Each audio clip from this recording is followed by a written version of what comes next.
There's a piece of pizza in your main. Yeah, I tried to say that earlier.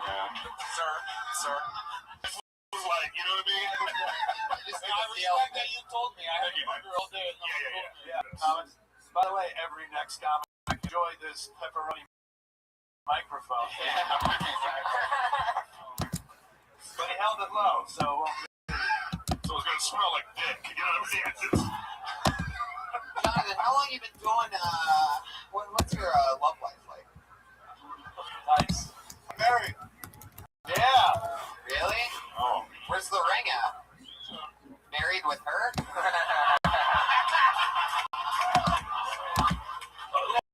Love you. That's what the fact. Fucking love you. As well.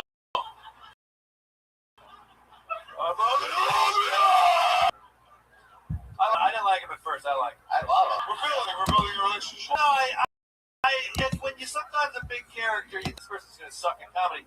But if those are original jokes, which I feel they were funny. The spin one holding the knife is funny. Yeah, it goes along with your style. You know, you have all the likability of a young Undertaker. That's a big deal. I mean, he's 32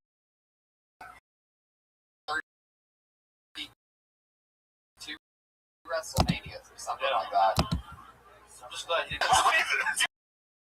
Man, I'm really surprised you didn't use this gun right here. This styrofoam sword. These guys are ready to give them their women, right? Just hit them. Don't hurt me. Jonathan, so it says here. Jonathan. Oh, shit. Well, listen.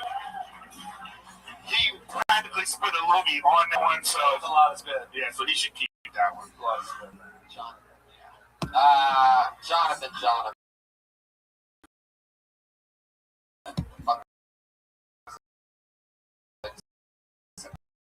Oh, okay. Your Twitter handle's really creepy comedy. You got that? Really? I can't.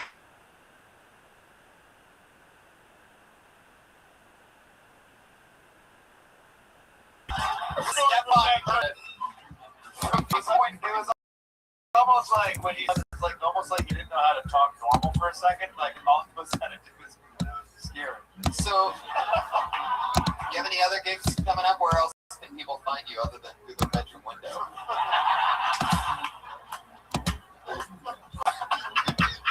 Can I come in?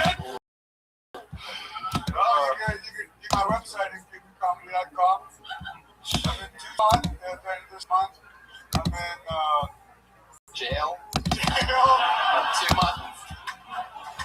It would be a good jail entertainment. Yeah. Did you not eat today? I mean, you are eating this free pizza. By the way, these guys are known for like old, dirty props. So.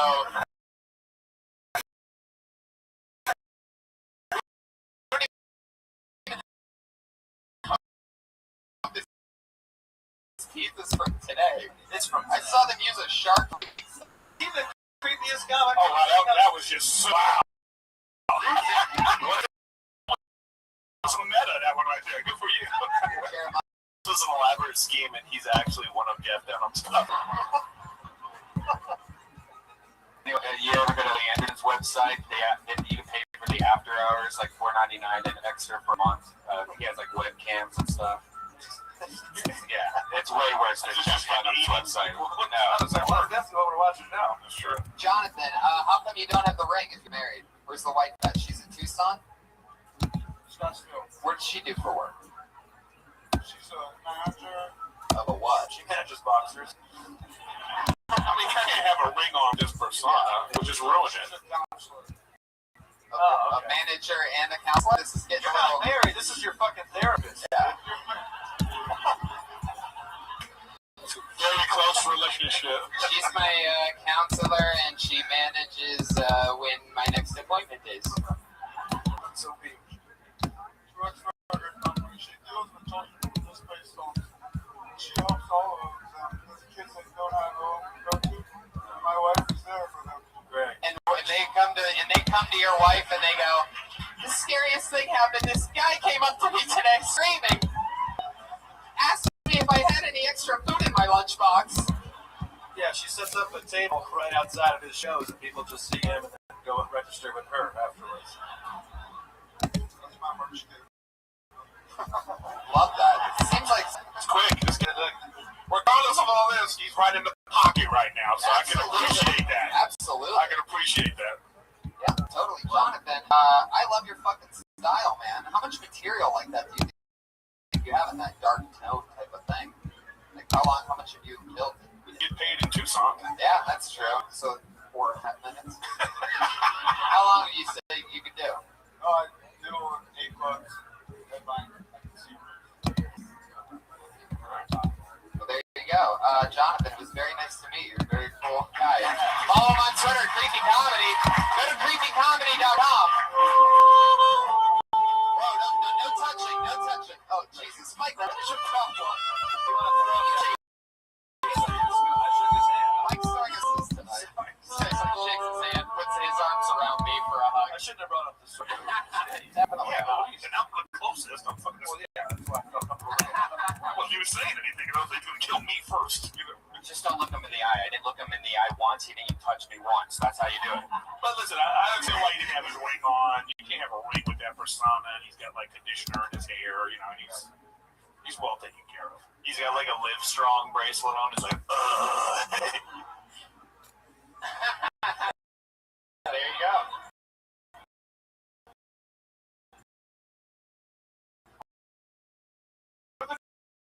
I told you anything could happen. These names in the bucket, you never know. This guy's gotten on a few long times since we've seen him. One of the most powerful Asian comedians, or just call it this guy's a goofball. Put your hands together for Tam Fam, everybody. Here we go.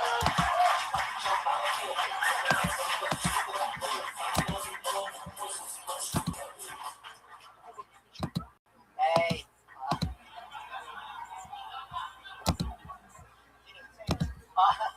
You might be wondering what kind of asshole names this kid Tam Fam.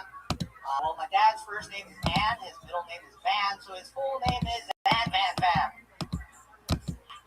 Fam's actually the only part that's real. The rest he when he came to the U.S.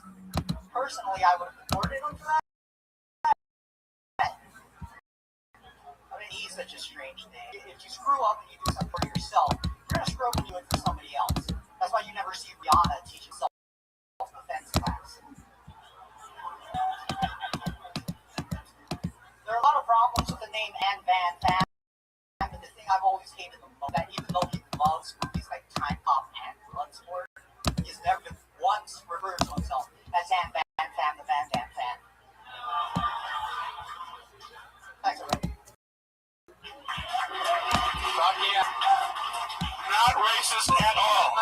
Damn. Is that racist to play the gong? It's respectful. It's respectful, right? How is that demeaning to the Asian race? For real. I'm curious. I mean, he did 60 seconds on a guy named Dan Pham. I mean, that's pretty. Well, you set it up good because you said powerful Asian comic, and he came up and said, everybody was like, powerful at all!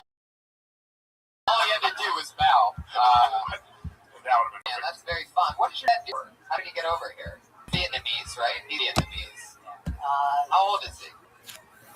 Fighting the Vietnamese War? What are we talking about here? Sneaky little bastards. Do you speak English or just when you perform? Oh, it's like karaoke? We only know so They can't speak any English, but they can sing the song. We're all being racist! Oh, yeah. I love it! Oh, yeah. God, I feel like I need to get some cleaners. I want to give him, get some donuts at the same time. Anyway. It's true. What does Dan Pham do again? He's a machinist. He's like What kind of... don't Really? Wow. What a close bond you have with that. Is he proud that you're a comedian? yeah, Really? So you don't know anything about each other. I mean, is it your father? Do you want to talk about this? His dad thinks he's adopted. Hey, someone go grab Jonathan's wife so he can talk to the therapist. Do you guys not remember? Call back. Listen, we're trying to forget him. We're trying to put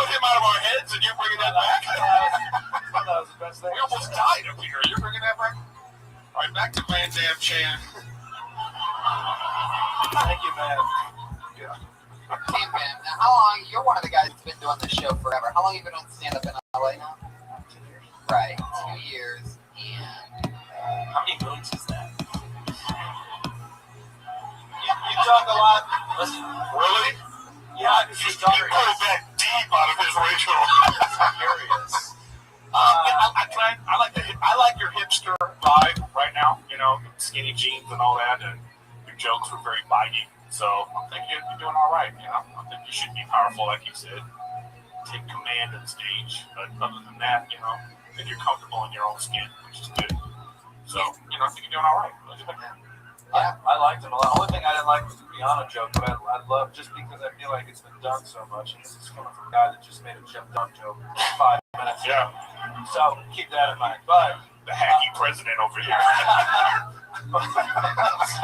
I'm not only a client, I'm the hacky president.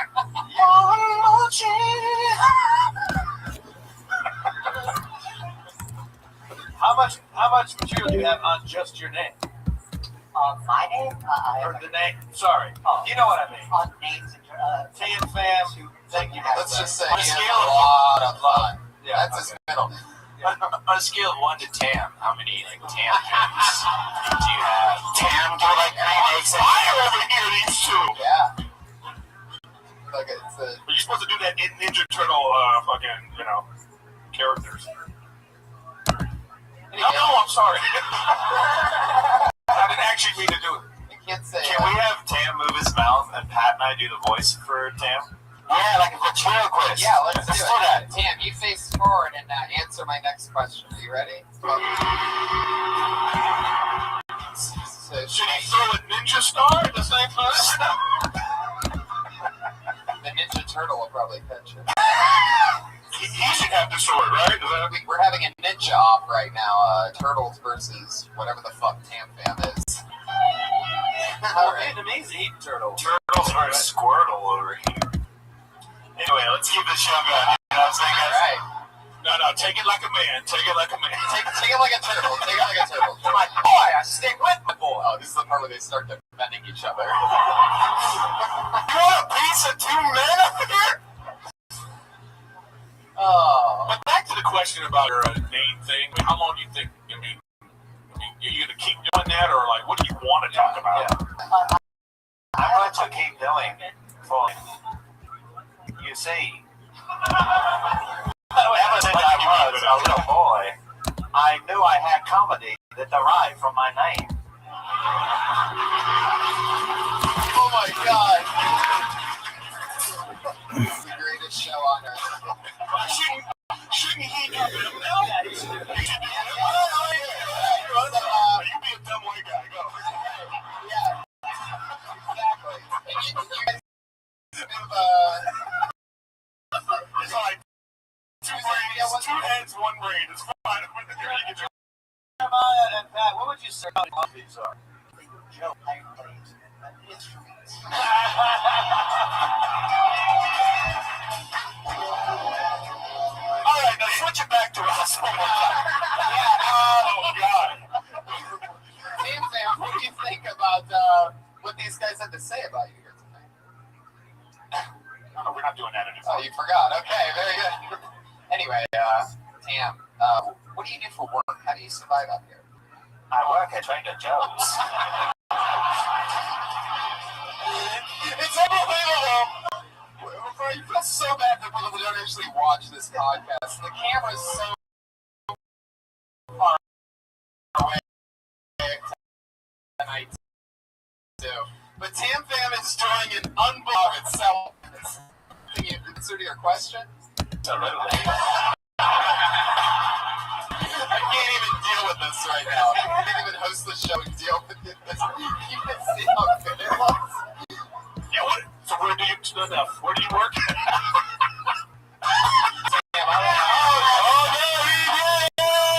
Holy shit.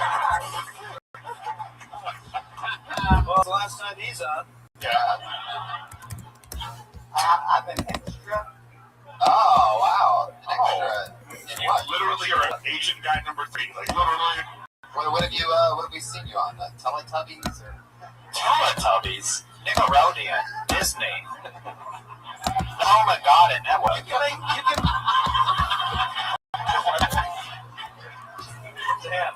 What if this is what the podcast evolves into for everyone? Jeremiah, you can't do that before. it'll be a Mexican guy, a black guy. What's too long thing? He went to stand there. Yeah. Are your nipples dark or pink? Oh, now you want to back away? As soon as I got sexual, he was like, "Dude, not gonna do that." Don't talk about Asian nipples. What's the answer? People call me Purple Nipple. Purple or pink? Stop looking at them. Answer the question, Sam. I never know when it's gonna. It's okay. Just roll with it. Dark. Sometimes I wonder why you ask the questions that you do. And then I'm like, she's always shocked. Then it's always the weird answer. I don't think it's gonna I know. I like dark nipples, and it's not fair when guys have dark nipples and I don't. Never really seen it. Said that, like, you're very attracted to him now all of a sudden. Tony, would you like to see my dark nipple? No, Tam. Thanks for asking. But I'm okay on that. So extra work's been paying the bills? No. I am non-union. It is very hard to get by. Alright. Tam, you're so funny. You always do that. Anything else you can't think Last time I did the show, I think he performed, and I thought he was really funny then too. So good job, man. You're really funny. There he goes, Tam Fam. Very Tam Fam, everybody. My goodness. Wow, what a great start to the show, huh? I mean, Great. Jonathan Gregory, and then Highs and lows. This looks like definitely a new name. Highs and lows. Guarantee you this is going to be interesting. For Ron K.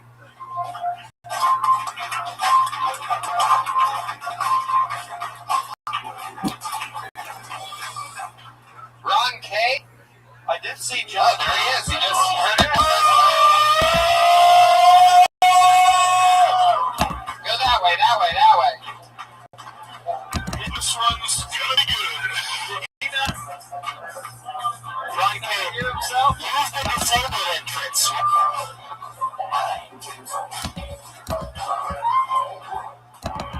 Keep it going for Ron K, everybody. Don't touch it. Don't touch it.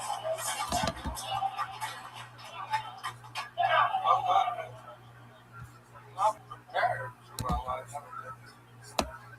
Raise your hand.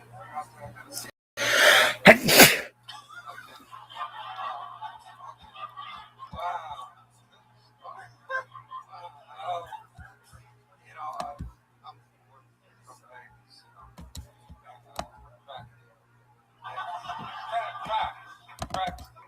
Craps and blackjack. Who played the game? Can't win, you know. They don't build the tall buildings.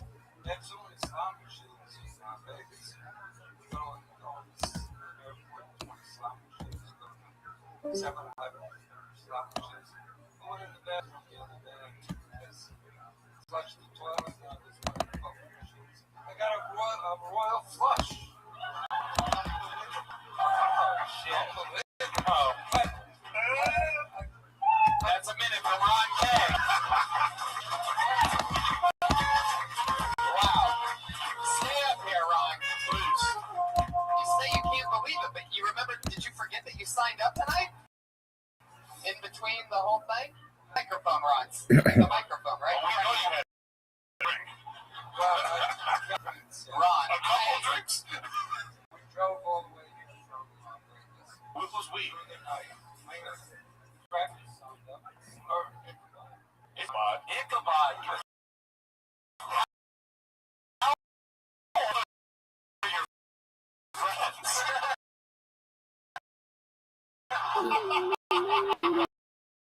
Comedy pass. Oh, fuck. I'm taking this guy on the road with me. Wow. So, Ron, this is your first time ever doing comedy? Wow. Have you ever done... Yeah. Keep on, people. Yeah. Let me tell you something, Ron. You accidentally did one of my favorite opening jokes I think I've ever heard in my life. How many people are out there? I can't see the people. Can you raise your hands? Got a huge fucking laugh. It's unbelievable.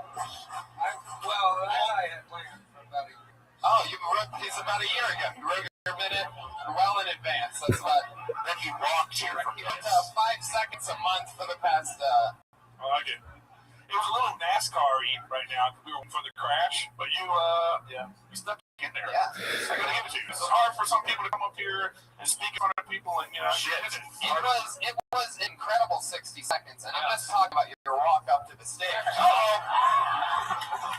You gotta be ready, man. Ron, you're really a dealer in Vegas? That's what you do before? Yeah. Wow, you must see so much crazy shit. I lived 10 years in Vegas, and I see a lot of shit. I see 10,000 on the tables, like an hour. Does that make you upset? Does that make you upset when you see them? Not really, no. It's all about the tips. Yeah. Well, with this figure, I'm sure you're getting a lot of tips, baby.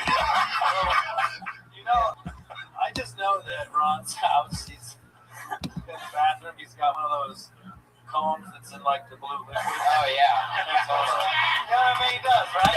Yeah. That's what, by the way, I like those. That's a sweet comb over. I like it a lot. Army side. Thank you for saying that, because I went in your bathroom here and said employees must wash hands. Yeah. Forgot the rest of wash it. hands. I waited. This is good. You're all in for you on that one. Employees must wash hands. You didn't get the punchline, but you nailed that fucking setup. Yeah. Saw the sign, employees must wash hands. But it was so strong. That setup was so strong, we were all like, Oh, okay. They said employees must. this motherfucker got every step. Some comedians are good at punchlines. Some comedians are good at setups. And Ron's guy is clearly a setup. Go, Ron. Somebody started again, though. You wouldn't have I went in the bathroom here. I can't believe it. We could believe it. The sign said employees must not. The sign said employees must wash hands. I waited in there 1 hour for an employee to come in and wash my hands. It was worth it. There you go. It was worth it. It was worth it. You have to say after that, but seriously, folks, you have to say that after that. Seriously, folks.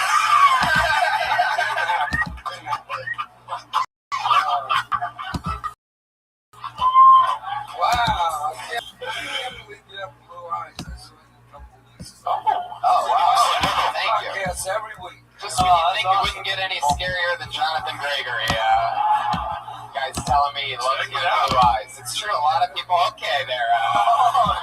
Okey-dokey, Ron. Ron, You won't be here in the 20s. Ron, where are you going? Where are you going, Ron? This is like where you're going. Instead of a nursing home? Over here. Ron, you're still up the way with the microphone. We need that. Ron, are you married? Twice. Oh, wow. Yeah, 2 years.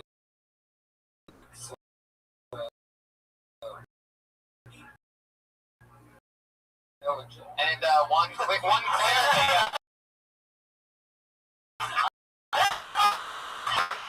That's sorry, so clearly you have a third on the way. That you're making yourself there. Wow. I actually had. Well, you definitely, it's amazing that you had the guts to come out here. Show us that scar. There it is. Scar. Show us that scar. Show us that scar. Show us that scar. Show us that scar. Show us that scar. All right, do it. Show it.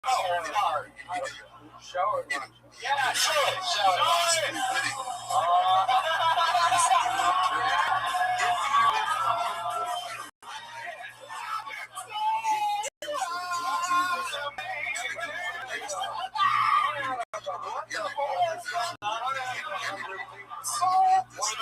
That's listeners, he just whipped out his dick. Oh, this is like... in the hospital 3 months. Ron, settle down. There's a whole show going on over here. He's giving his You know monologue. that scene in Aliens right before it busts out? It's like, right? Oh my God. I love you, Ron. You're doing a Ron, good tell job. us like a hobby or something. What do you do for fun out there in Vegas when you're not working? Play horses and Play horses. well, not play with horses. Play the horses. Right. You know, Of course. Red band's always there. 3 seconds. You have a gambling problem, would you say? but not. I don't gamble. You play a lot of racquetball, don't you? Ball? I'll be sober when I'm dead. Racquetball. Well, you convinced me. Wait. The lady does have a A what? A golf joke. I'm talking about you're being naughty tonight. You settle down, sir. So being a bad influence. You know, obviously Ron K is easily, you know. Let's say he's a guy in the high 80s. No, that. Ron, how old are you? That's simple. Keep the focus, Ron. How old are you? 65. Oh my God. Yeah, you don't look as good over 92. That's You're a testament to being a dealer and how it doesn't affect you physically and emotionally. Everyone says Vegas dealers have great health.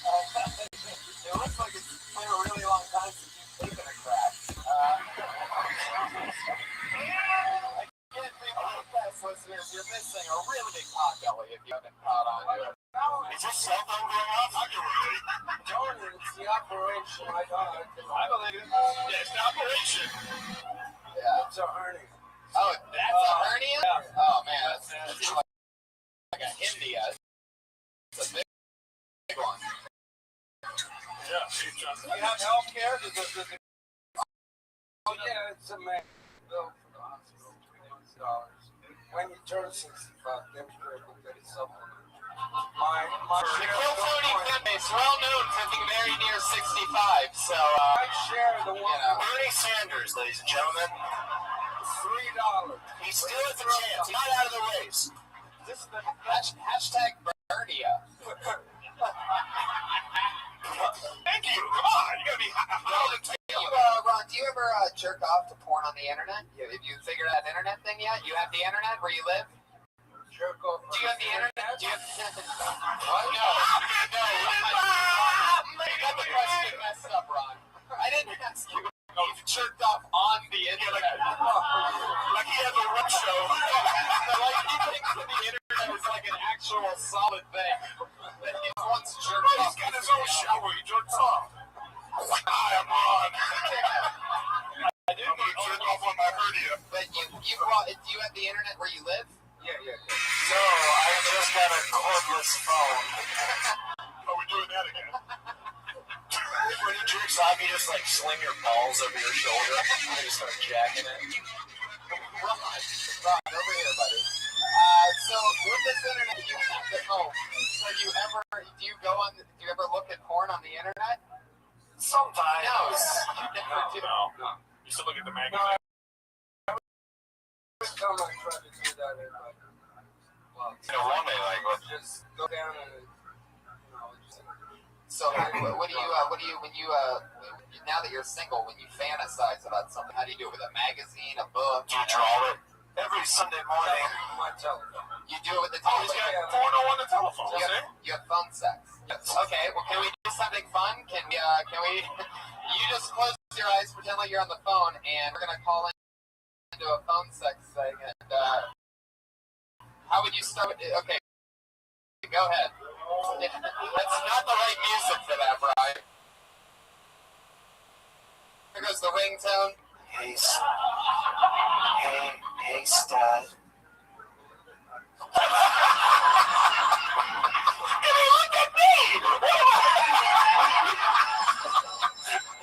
So what would you say to that if you were having phone sex right now? Wait a second, that's an old joke I had great. I just let Problem was I was all alone. It was terrible. God, Ron. I can't imagine why he would be confused. Yeah, I'm alone. Oh my god. But my memory. You were great in Grumpy Old Men. So Yeah. If Ron had a favorite porn category, it'd be World War II. Ron, where's your life alert badge? I'm on and I can't get up onto the Kentucky stage. Tommy Lee Jones. Tommy Lee Jones. Tommy Lee Jones. yeah, I can try that. Yeah. What? Yeah. I don't know. No, he is. Everything's cool, Ron. He's totally alive. Tell us something like in your 65 years or whatever. Tell us something cool about yourself you've accomplished or something like that. I was a dog. We had 200 or 300 dogs when I was great. My parents raised dogs. We lived on a farm. No, something interesting.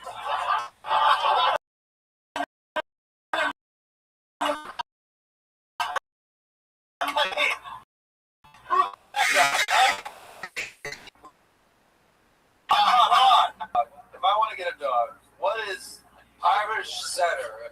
why? Why Irish setter? You know what I was gonna say. If I want to get a dog, I want to fuck it to death. Great question. No, why Irish setters? Why you think they're the best breed?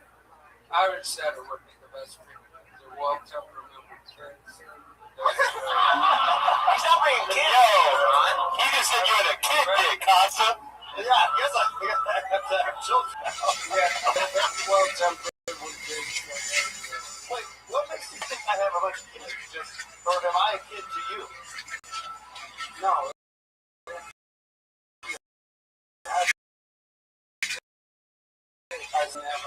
What if you live?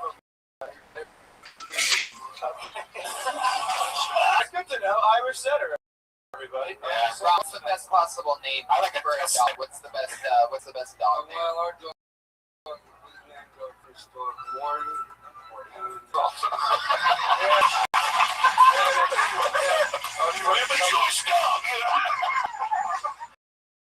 Big show. No, I don't know it yet. Maureen. Hey, Maureen. Mike, Clancy, Mike? You named the dog Mike? and our first, second dog was Mike, so we call her. What do you think? Maureen, second dog, M&M. Maureen, Mike. Oh, wow, this is fucking more diabolical than I ever could have predicted. You know, my dad bought a dog, and it was half cockapoo and half peekapoo, and he used to call it a cockapoo-poo-poo. Wow.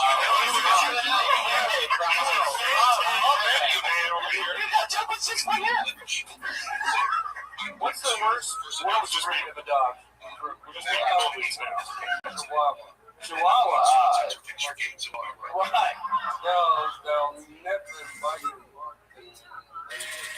And those lousy Mexicans are attached to them. Yeah. Sounds like Ron wants to build a wall against these chihuahuas and have them build it themselves. There you go. Do you hate Mexicans? What's your least favorite race, Ron? Least favorite race. Answer the question, Ron, before I have to repeat it again. Least favorite race. Go ahead.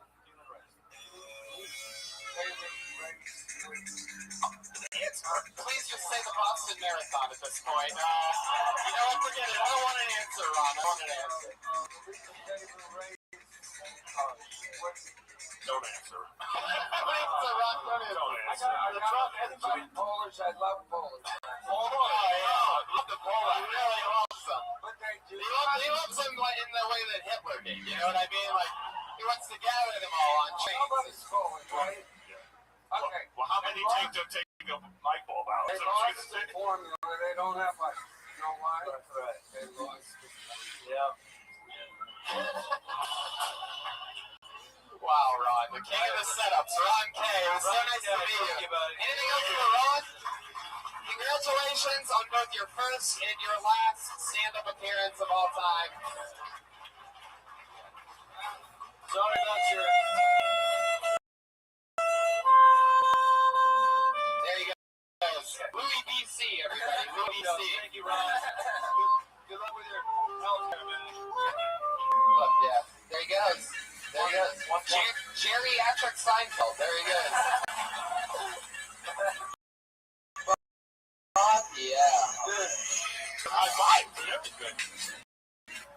This is like in Caddyshack when the priest goes off. Who's going to die at the end of this, right? It's like the greatest day of his life. No one in this room saw Daddy shit.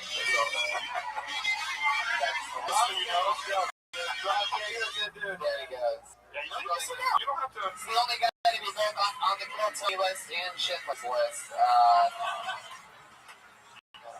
Something like Good that. dude, man. Well played, sir. Well played. Red band. What an interesting group of guests. We've got 3 comics have all been It's what I love about the very show. different. Is that absolutely anything can happen. It is crazy. You guys ready to meet your next fucking comedian? Yeah. Here we go. Looks like I'm named in handwriting. Julie Fernandez.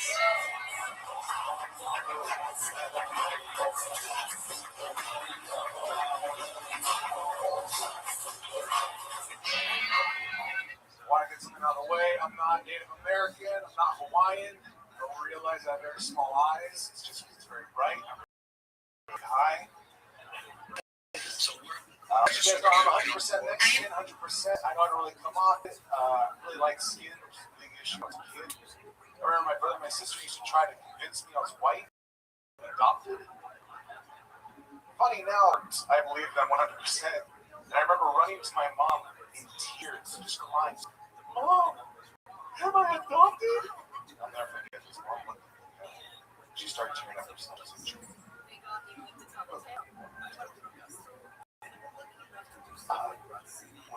Adopted.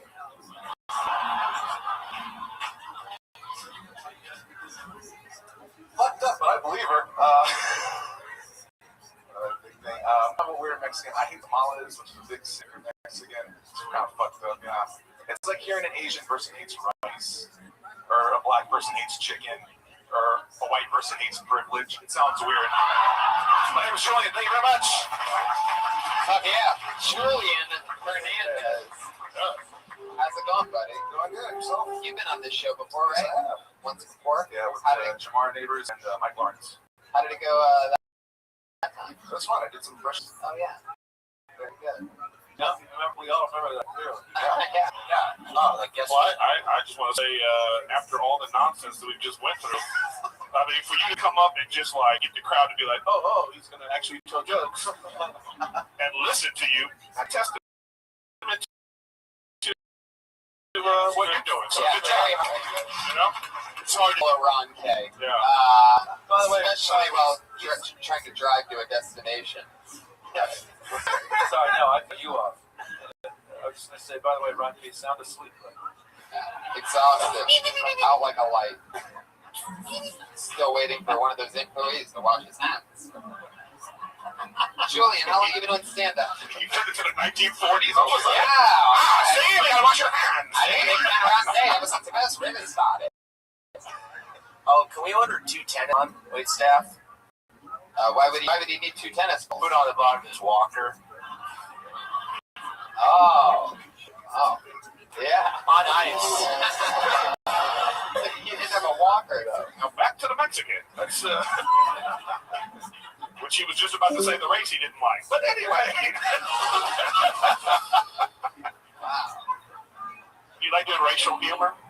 I don't do it a lot, but You think you have to? no. But when it comes to just talking about myself, You go with that first. this is usually people's first test. But you got a white guy radio voice. Yeah, I know. Oh yeah. Sure did. So what does a cop do when they pull you over? They're just like, what the fuck are you, dude? Just tell me the truth, bro. Because the most Latino thing about you is the hair. Like that. That's not really. He's got the wet top to go with the. I don't think he was Samoan with that haircut. What? See the wet top? Should I check his back? Who do you? Look what you've done to me! You ever blow a cop to get out of speeding ticket? Serial hobbyist. Don't bring your personal shit into this. Julian, what do you do for work? How do you make money? I work at Universal Studios. Enjoy that. Yeah, that's a voice. You got a very To your left, we have Jaws. To your right. Yeah. What part? Do you do the same part of the tour or the whole thing? It's just like, how does that work? You know the tram?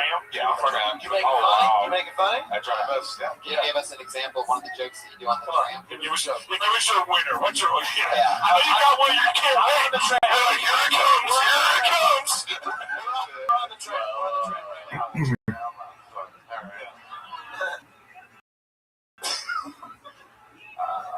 Quick, we're gonna have Tam up here and Or Jeremiah's gonna do it. my favorite Tom. We call the Jaws, the mechanical structure of Jaws' name is actually Bruce. You've never seen Spielberg's lawyer. No, that's it.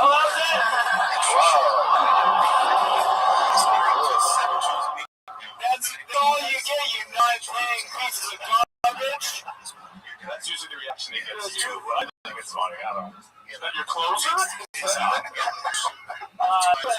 Such a white guy. That's what I'm saying.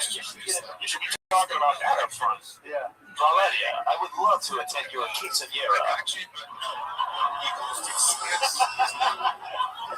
You really do Holy Joe, you created a monster. You're a fucking monster all of a sudden. He's gotten a little better at getting roasty, and I've gotten a little better at being goofy. It's He's got that turning up the volume. We've given Resident more buttons to press. Every little comment has got a button. You know, I love that it's like a McDonald's cash register. You know what I mean?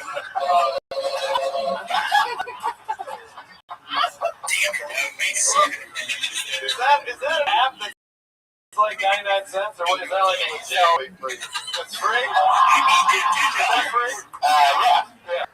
That's so funny. That last sound, surprisingly, was called Boing. Julian, tell us something interesting about yourself, other than you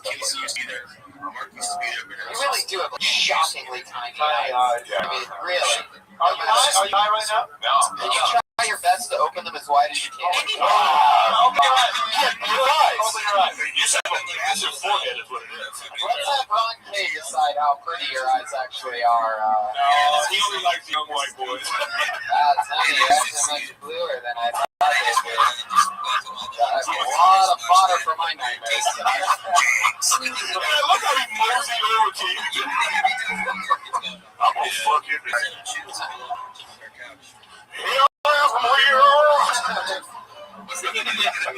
We need to get Eric Griffin okay. Yeah, I love that. You get a lot of stage time around town, or what? I try to do as much as I can. Yeah. Be more specific. Is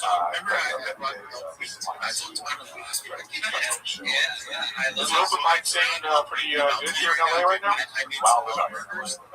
Inland Empire's good. How's the open mic scene out there? How's the open ice scene out there? Oh, it's right now. How's the open mic scene in Inland Empire?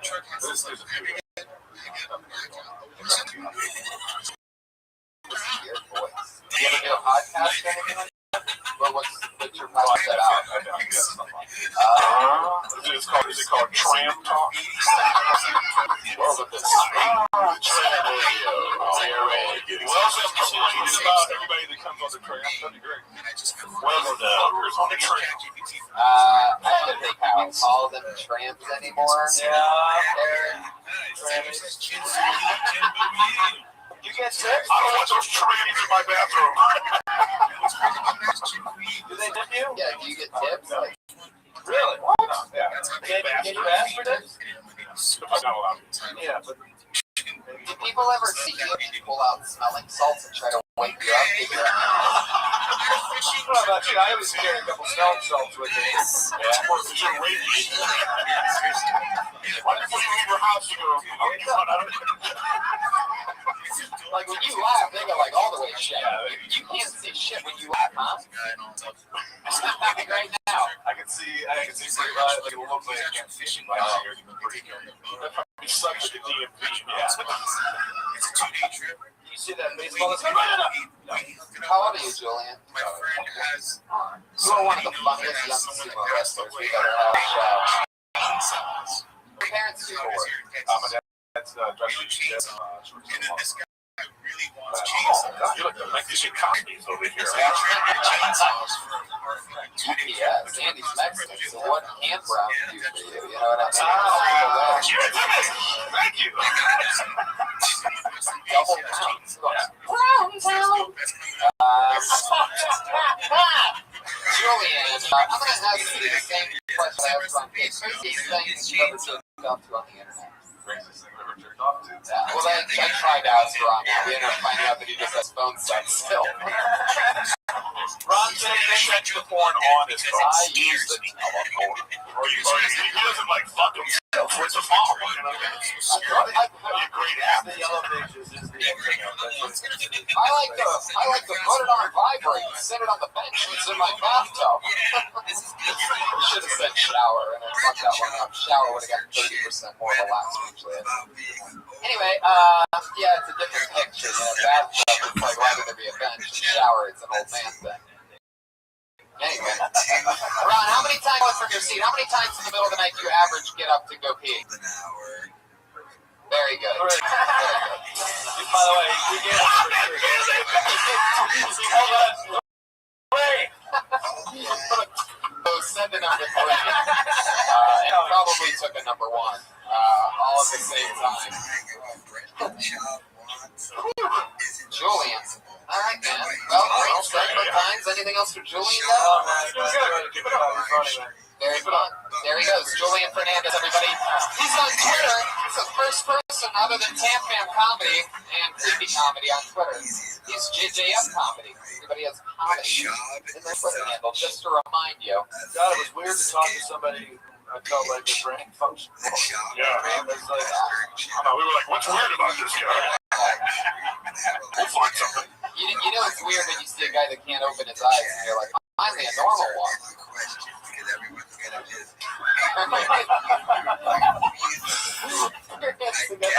You know what I love about this is that the handwriting is very interesting. It really does a lot. It does. It really does. So this is, by the way, you are at episode 160 of this. Wow.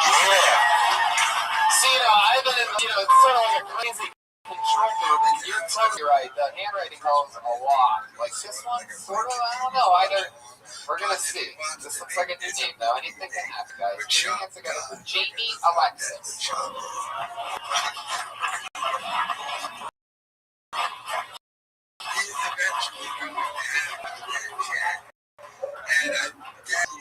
Jamie Scotch. Put your hands together. Put your hands together for Anthony Dasamito.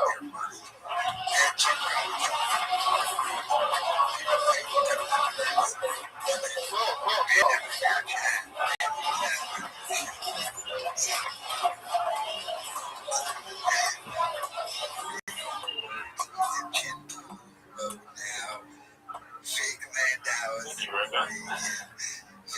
So I read somewhere that talking to yourself is a sign of genius, which means I highly underestimated everybody on the bus stop.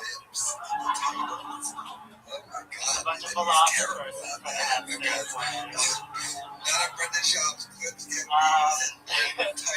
So I think the ambulances are distracted from the road. Because if you hear them coming down the street, everybody gets out of their way. And there's usually some dead inside.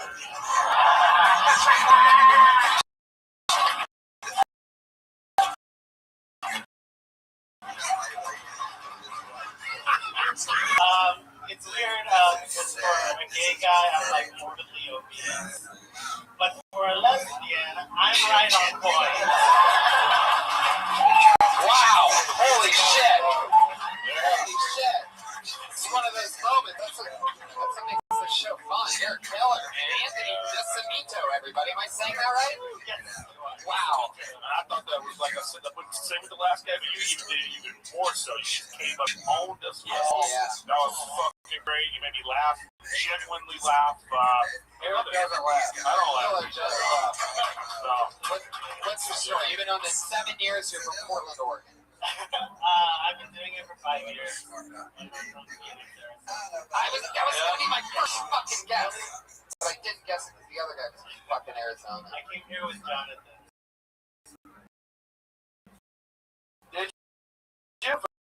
For real? Really? Holy shit! I didn't realize it was. Oh, I can throw it on the back. It's an empty sidecar. what's all his clothes? Don't go too far. Clothes and snacks. You know what I mean? Anthony, I love your style. You're owning it. You right away. Yeah, go ahead. I was gonna say, like, I was wanting to say that you were gay or not, you know, in 60 seconds. You know, because they're all like, Welcome to another episode of Gay in 60 Seconds. Nicholas Cage, ironically, They immediately start dancing to that song.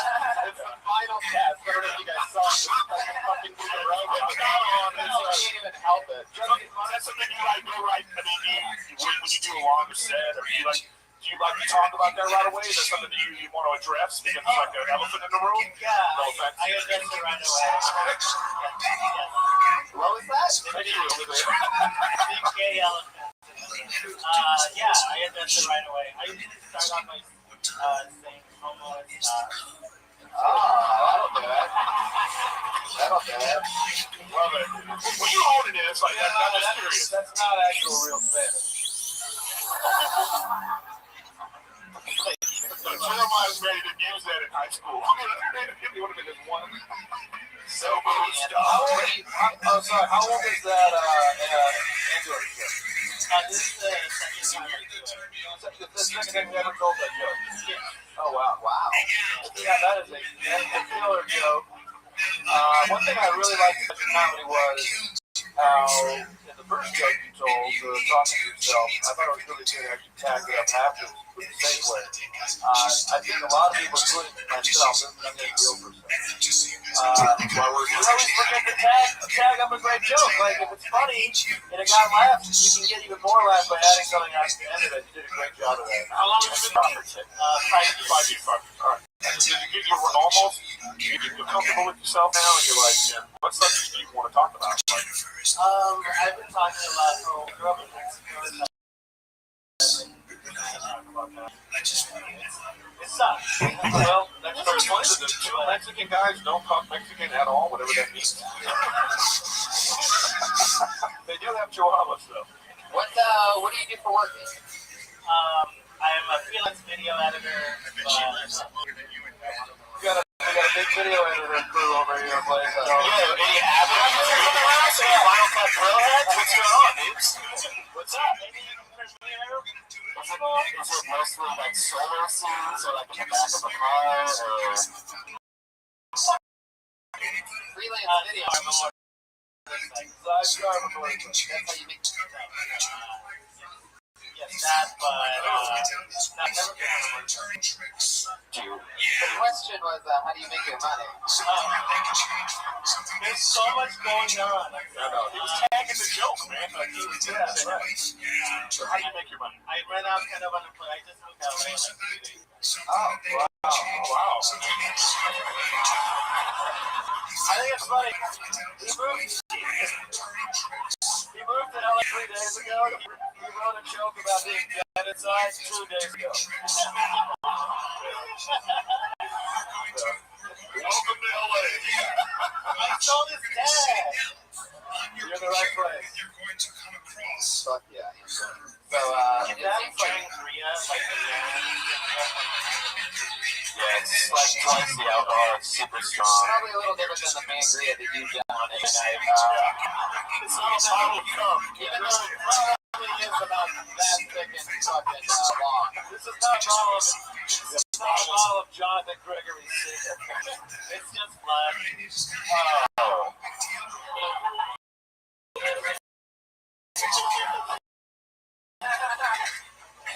I'll count your 10 as you dance on it. Wow. excited to be gay in LA rather than Phoenix. It seems like it'd be a hard place. You know what I mean? It seems like there's a lot of haters there. I mean, are you Latino as well, right? Yeah. So you already got a lot going against you in Arizona. So they hate you guys. Yeah, Arizona. Yeah, we're trying to face it. There, it was just like I could get shot. Yeah. They want to build a wall around you, around a wall for Mexicans.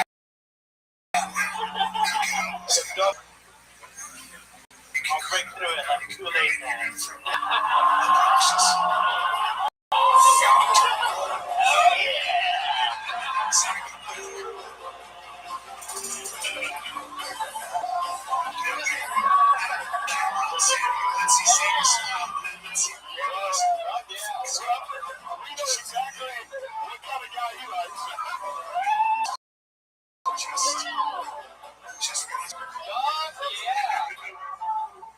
So it's safe to say you would fuck the shit out of Jeremiah. I think you guys just had That was deep eye contact with him. Oh yeah. you guys just had butt sex.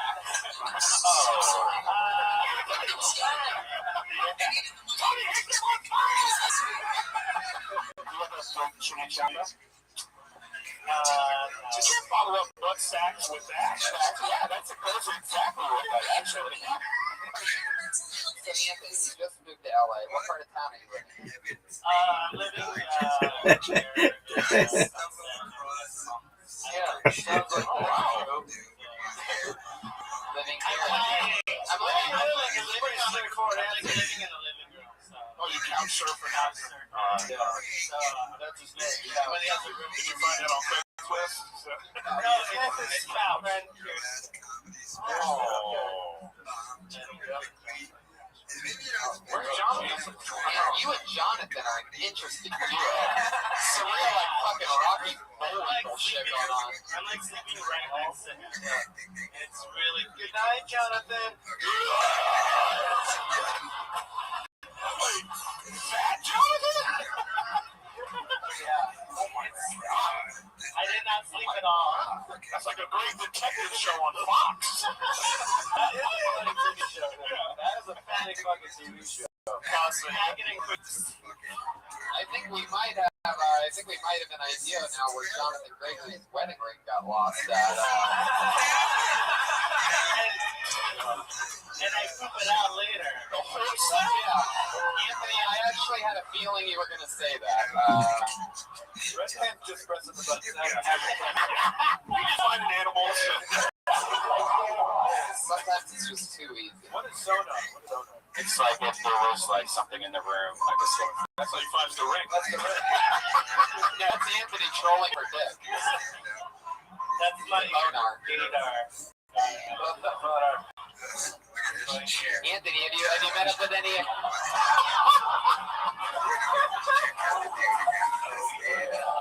Have you hooked up with anybody since being in Los Angeles? No, I haven't.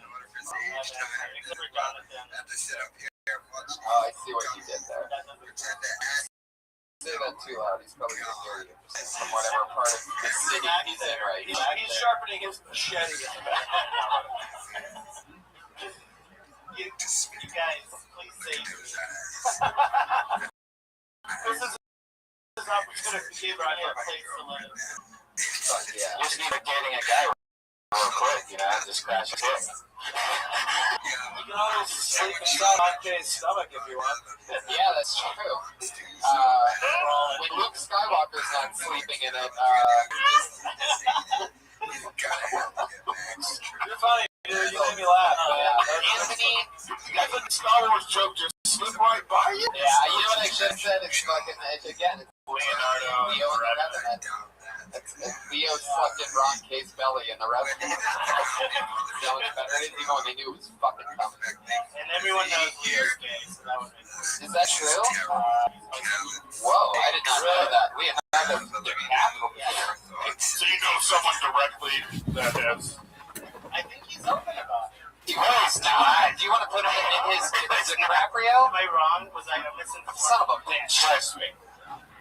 It's Red decracked. Band's just really pleading a case over here while the rest of us are trying to make jokes. He is not gay. Don't do this to me. That's the only time all night Red Band hasn't played a sound effect. Yeah. Not my DiCaprio. Don't you even tell me Leo's gay. Anthony, tell us, do your parents know everything about how? When did you come out to them? When did you come out of the? 16 years old. When you're Mexican, do they call it come out of the shed, or is it still a closet? Yes. Well, at 16 they know something because most Mexicans are pregnant by 14. So No, if I was a Mexican girl, I would have like 5 babies.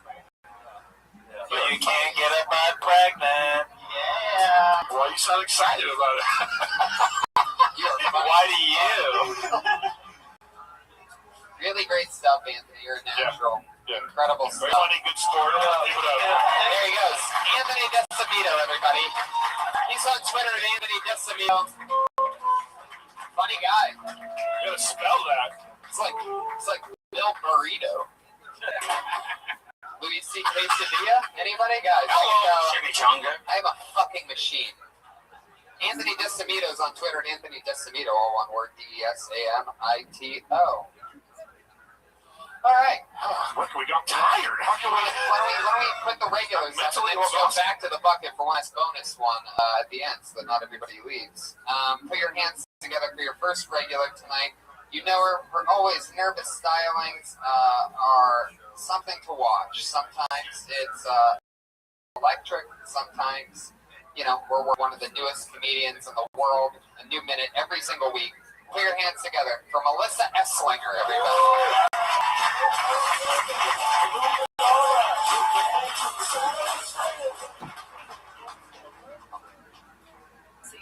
I was born a Jedi, but my lightsaber was powered by generic batteries.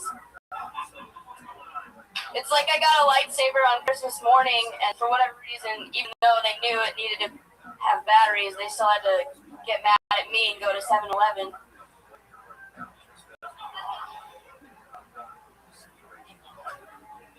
But when my lightsaber doesn't work, I just put a helmet on.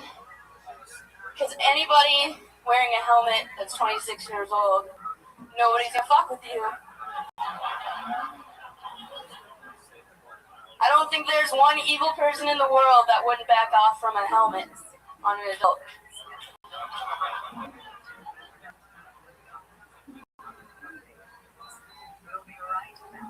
This is one of those times for my helmet. That's all I got. There you go, 55 seconds of thunder and lightning from Melissa Esslinger. Working it out. That's fun. That sounds true and real. And you worked it into something and it grew the whole time. That was really great. Yeah. It's fun to see you get out of that little rut that you were in for a few weeks. How about one more hand from Melissa Esslinger? Not easy to do.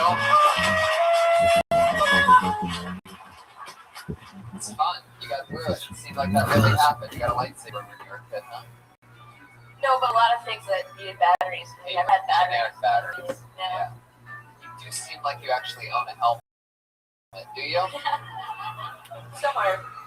Is this the first time you've seen Melissa? This is the first time I've seen her perform, and I love honest that scene.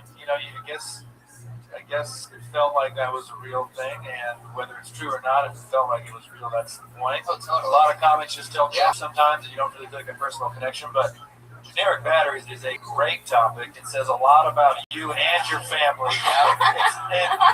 It's a perfect way to explain a lot about who you and your world is to all of us. I thought that was really good. Yeah, and I want to ask, like, are you incredibly nervous right now? Aren't you? My body is. Yeah. Just saying. I feel like a rapist. So let's let you know. Yeah. Okay, but I just want to. You're very nervous right now. I want to say this, like, one, I appreciate that, like, since you've done this a few times, and you prepared for it, so you're like, okay, I have a minute.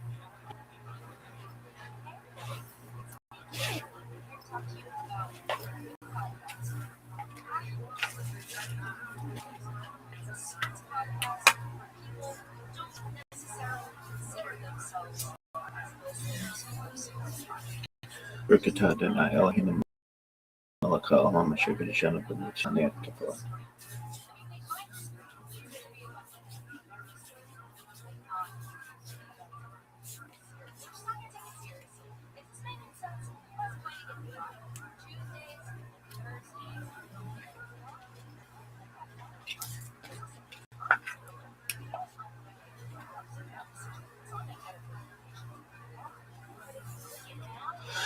Rikatadana Elhina Malaka Alama Shikajana Mitsudafa almost fucked to film.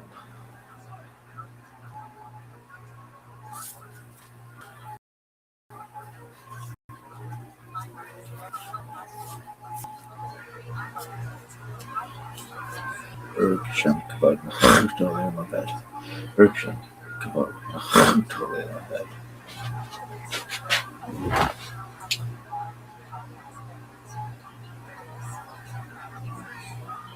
Shwan Israel Adonai Adonai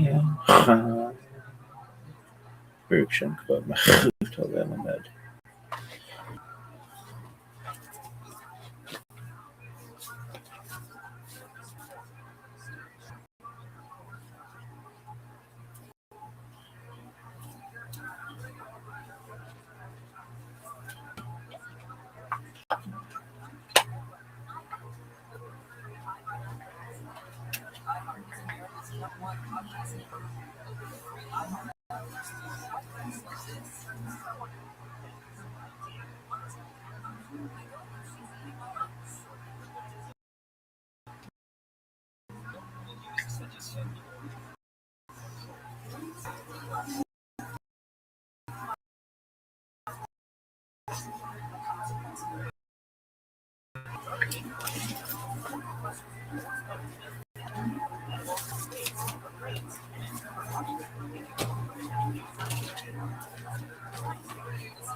You properly or trying to build an act. So that's a great skill you learned. And the second thing is, I can tell that you're very nervous, but even with that, you still came up here and just like sold it, did it, so you're able to deal with that nervousness because some people just can't do that. Yeah, well, so that's a real, for auditioning, for a lot of things, but you just got to work on not being so visibly nervous where we're like, oh shit, is she going to fall? Or, I mean, but even just dealing with that, I commend you on dealing with it, and great job, especially after all this, and Jeremiah's gonna talk, and what I mean, we're gonna. What did you do different? What did you do different than last week? What was something different you did than last week? Because last week, was really hard, but what Last week was so terrible. Brian's still ragging on you about it right now. No, I just want to know the difference. You absolutely had a way different set this week. You were focused. You wrote material. Absolutely. What was the difference? Just the writing, or did you go up more? Or? I like that. Got your mind off everything. Can I ask you? So last week she came up and it wasn't very good. No, And then you came back this week with this. Oh, I commend you even more. Yeah. Well, for sure, even more. This is I wouldn't have done that when I first started. I had horrible experience. This is a very unique way to develop as a comic because most people, when they do open mics, get better. It's not in front of 100, 200 people that are actually listening. It's in front of 3 comics. So it's not, for one, there's more stakes here, and people are actually listening. So what I was going to say is, in response to what Eric said, you look nervous, but you speak clearly and loudly. And if we couldn't hear you, you'd be fucked. So I'm cool if she looks nervous, as long as it doesn't sound nervous. You were shaking, but you absolutely killed it. And Yeah. I think that's perfect for the special Muhammad Ali episode. Well, maybe that's what she was doing. No respect! Why did something happen? Yeah, yeah, I died. So Melissa, The Paul Simon thing. Nobody heard that. The wow. Paul Simon thing. You know it's going well when you kind of announce what it is. The Paul Simon thing? Melissa, that was great. Writing a new minute, performing it's one of the hardest things in the world for a new comic. You Especially a follow-up. That's what a follow-up says. Keep adding on to the generic battery shit. Yeah, it's funny. Yeah, doing good. Maybe you have a generic battery dildo. It only gets you halfway there. Any other? You guys want to give me other ones? Oh, God. Huh? It's much more obvious. But camping for a day or two was good for you, then, you don't have to go all the way to wherever to get away. You can go to a fucking hilltop or something and just think for a few hours. It seems like it's going to help. You're very high-strung. Purpose, too. Look at it. Yeah. She was. It's true. She was shaking a lot more, and now she's not shaking at all. Which I think is perfect for the Muhammad Ali episode of. It's actually funnier that time, but it won't get. She wasn't shaking, but then I am just a boxer and a song. You guys You know the Paul Simon thing? There she goes, Melissa Esslinger with a brand new one. Okay. There you go. Somebody's gonna be on Mania for the rest of the night. Just stay away from Jonathan Gregory and everything will be fine. All right. Nice job! Don't be scared! We have one other regular. She has been doing the show with Melissa for a few months now.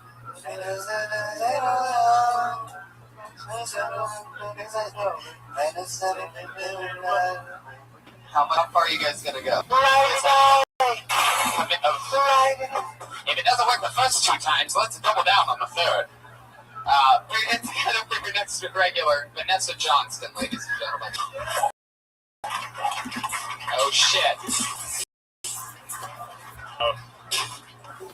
Ooh, guys. I didn't go to college, and when I graduated high school, I applied for a job as an assistant.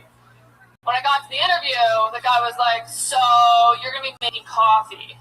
Do you have a college degree?" I was like, "No." Like,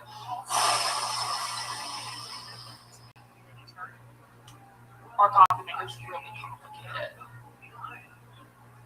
Because it's like so crazy because like what you learn in college is useless for like 80% of the jobs in the United States, But like colleges want to make money any way they can, so they say everyone needs to go to college, like everyone, even fucking Down syndrome, droopy-eyed little Jimmy,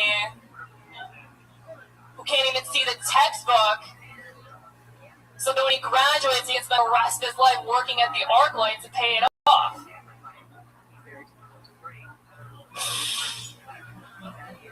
Stand-up's hard, okay? Yeah, exactly a minute. Vanessa Johnston. Fuck yeah. It's going to be very hard for people to laugh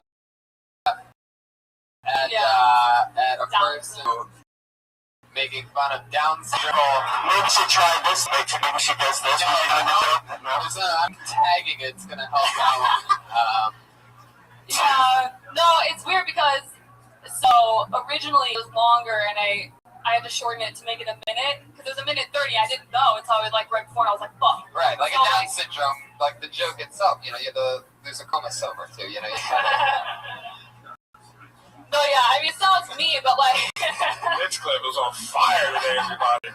Today. Hey, Red Band, play that Down syndrome track. Obbity, obbity, obbity, obbity. You don't have a Down syndrome queued up already? He actually does.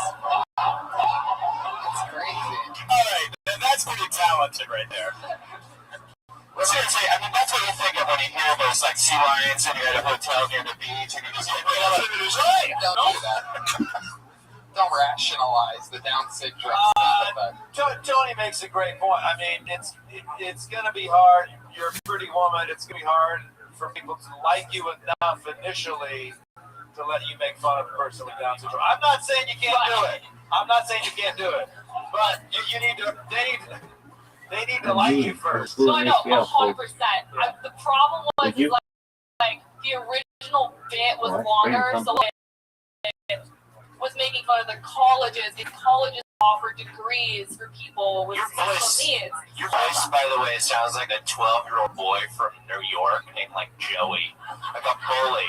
You have the voice of a 12-year-old male bully named Joey. So anyway, This fucking guy.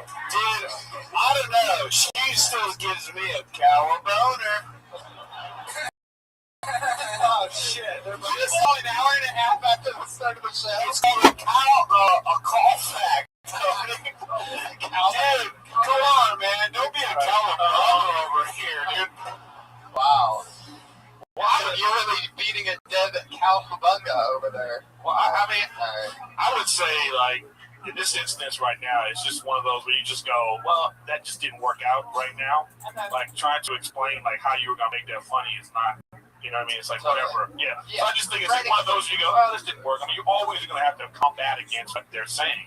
You're coming out here and they're like, you know, Down syndrome, whatever it is, you just got to own it. No matter what it is, you got to own it. And there's a little nervousness going up after everything that's going on, and then you just didn't sell that one. That's all it is. I bet you anything that there's something. Did you end up getting the job with the coffee thing? I didn't. You didn't get it. They really wanted. They got a Keurig and she didn't get the job.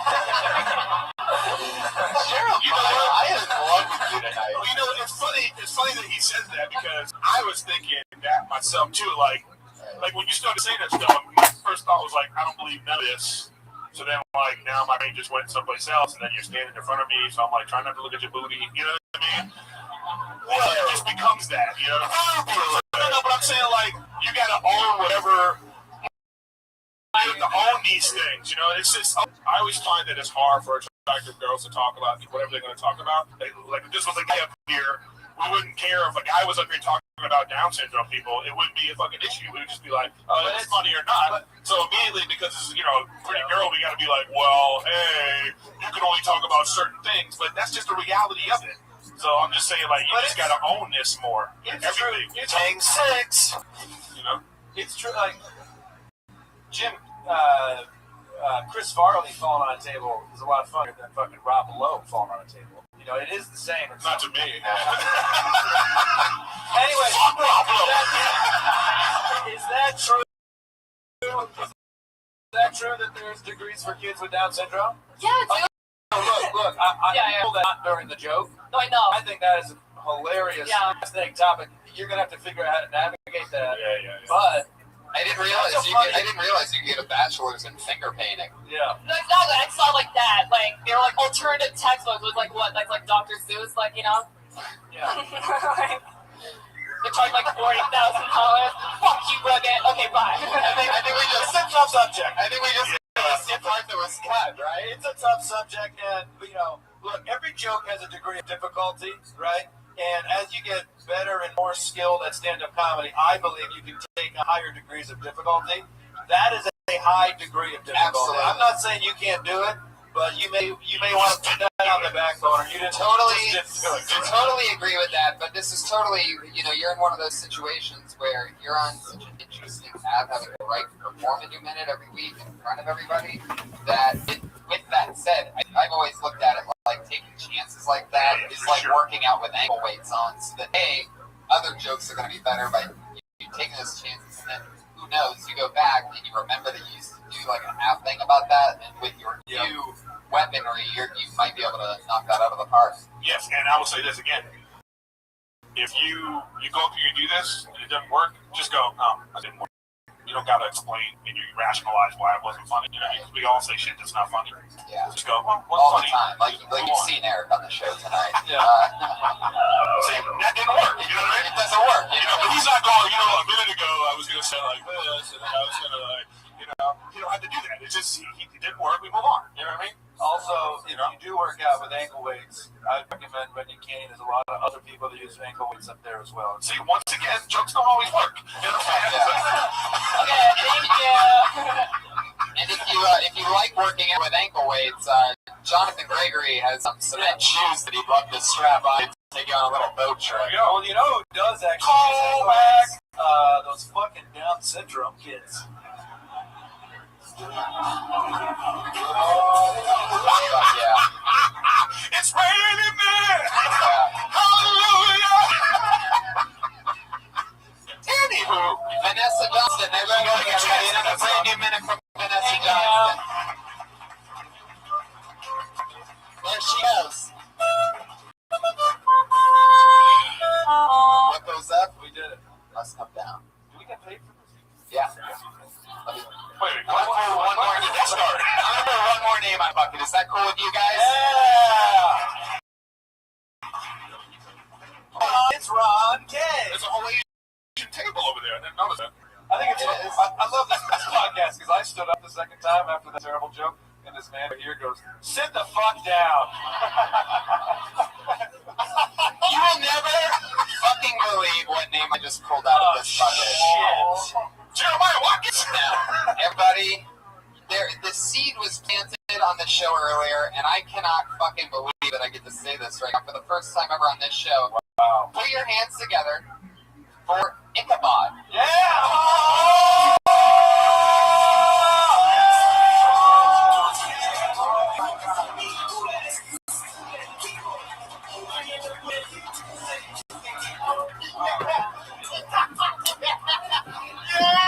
And the whistle.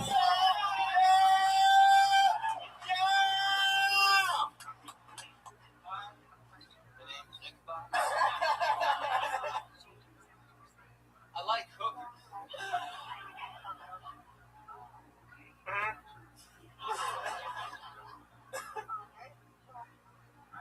I like hookers because a hooker will never walk up to me with a clipboard and ask me if I'm registered to vote.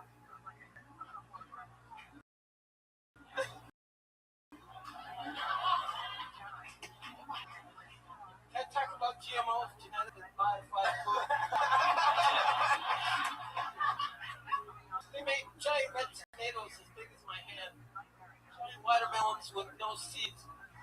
They have cattle with the beef and the fat perfectly balanced for the superior deliciousness.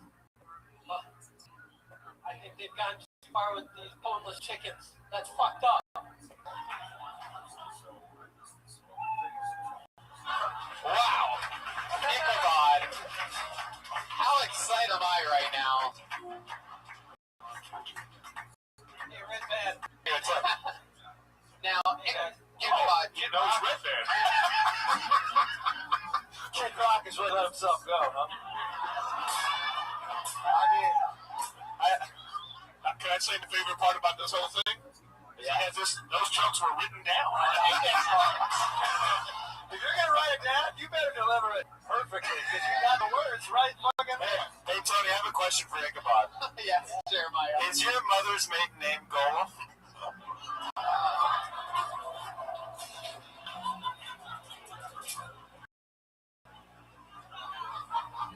Fat habits.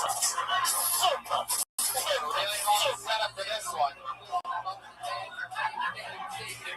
wow. Okay, let's,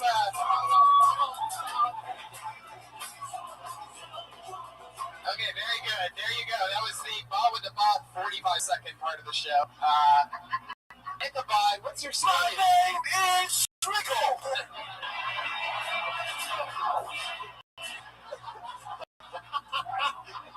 Super fat habits. Oh my God. Gosh. No, put it back on. Put it back on. Put it back on. Put it back on.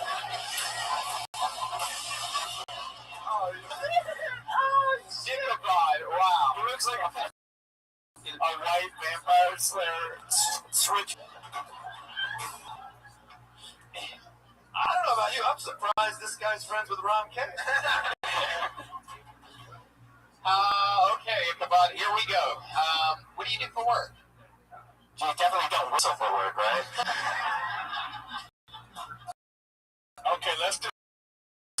teeth to get it out of the way. Right.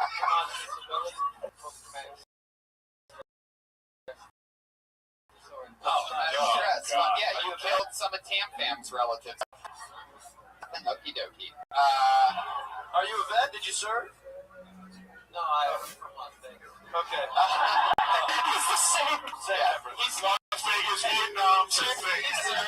he serves Applebee's. Yeah, Friday nights. Wow. Those customers. Imperial Palace. When you always wanted to do comedy, is that what's your situation with comedy?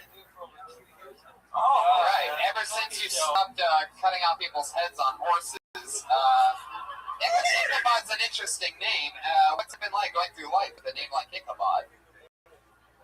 Well, I was at the bar and people give nicknames. And I got Ichabod. Everyone laughed. And I said, stop laughing. I'll actually change my name to Ichabod. And they laugh harder. You showed them.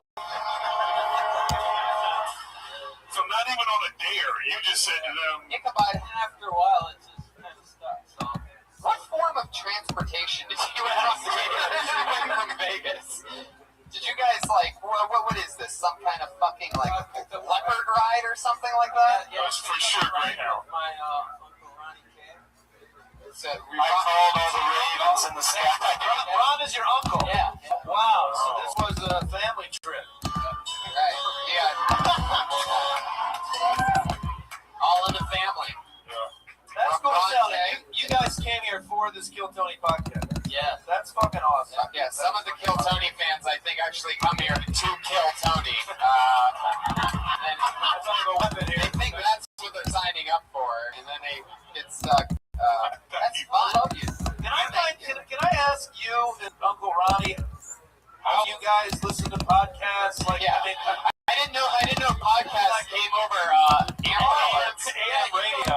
He goes online, he tries to, but what he's trying to explain every time he tries, the screen comes up, you download the viruses, okay, I gotta get into the computer. No, that viruses. That was your doctor's report, Ichabod. So they're clearly on Windows 98 still. You listen to Kill Tony on Uncle Ronnie's computer? No. Yeah. No, Of course. What do you have, a gateway? no, he's the only guy that listens to it on a police scanner. Ichabod, how do you? Okay, so. Why was Boyd funny for that? What, I need something. that's so fun. Ichabod, what are some other hobbies that you have? Other than scaring people half to death. Edgar Allan Poe fan club? Is the hair attached to the hat? If it was, that would be really fucked up. No, where did you get these jokes? Did you write those jokes? Or Yeah, I got 2 hours. you got 2 hours? Half of those Well, how did you narrow all that down to a minute? You got through by the skin of your teeth, I'll tell you. And that's, as we can see, not very much. Nothing I've had come You up. perform in Las Vegas? You perform in Las Vegas? Stand-up comedy? Yeah, I've been there for 20 years. This is my first time, though. No, I know. First time in LA? Or first time on stage, everything? First time doing comedy, right? Yeah. Fuck yeah. That's amazing, Ichabod. I love it. Do you play any instruments or do any other types of... You should. Wow. You answer like you Never play too any late. instruments just to say you should. Did you help Uncle Ron with the dog training, or Nah. what's an interesting fact about Ichibod other than Ichibod? He's got an itchy bod. I'm afraid of large bodies in the water. Say that again? I'm afraid of large bodies in the water. Like the Bellagio fountains, or I had this nightmare when I was a kid. Being in my bathtub, but it had no sides or bottom. I just threw water everywhere and it was dark. This is like I was 3 or 4. Ichabod, you were in the bathtub. Yeah, but there was no bottom or sides. My mom freaks out, so then she goes, tell me if you have the nightmares keep coming. So they kept coming, and then I would keep having nightmares, but I didn't want to tell her. Let me ask you something. You're afraid of large bodies of water. Are you afraid of small bodies of water as well? Do you take showers regularly? Yeah. Every day? No, I'm fine. I feel like I'm gonna drown, or that's like, What's that called? What's that called? Being afraid of water for real? Hydrophobia. Hydrophobia. That's the only serious thing he said all day. He's suffered from hydrophobia as well. Yeah. Well, he knows because he lives in a sewer. When he's, Whoa, what's up, dude? Oh, God. Oh, Sensei, Tony. Think about it. Did you know we have a sword here? No. You take your sunglasses off. Do lasers shoot out of your eyes? What is that? Ichabod, is it true what you said? Do you really love hookers? Is that true? You heard it? Yeah.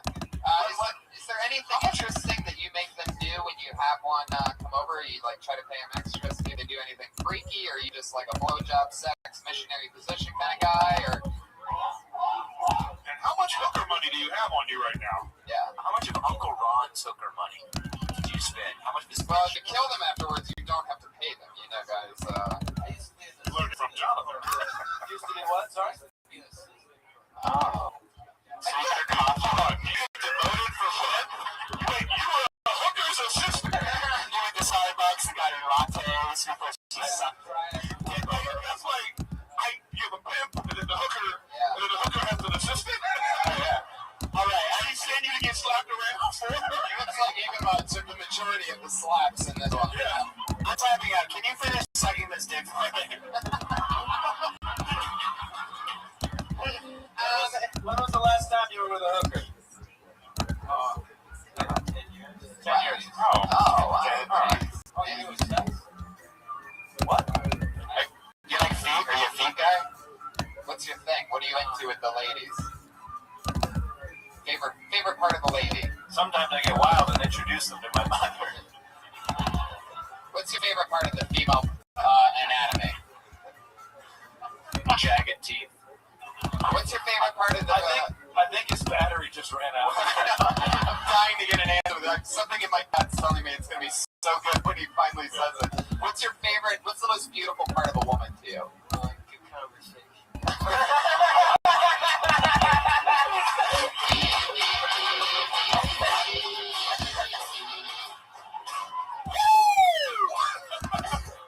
So basically the throat. You know what I mean?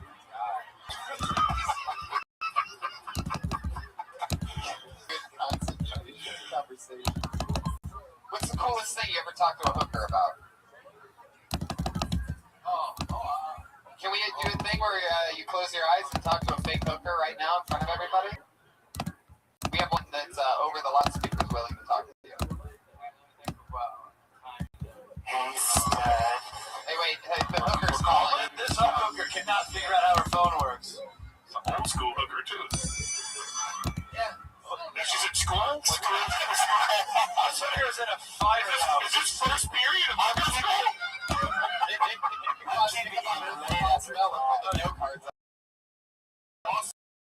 It's hooker school. I think Julian just wrote his mic home.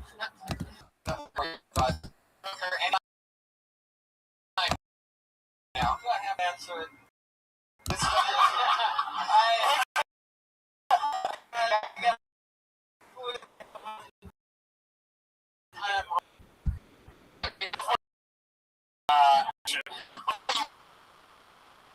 it was so nice to have you on the show. Congratulations, man.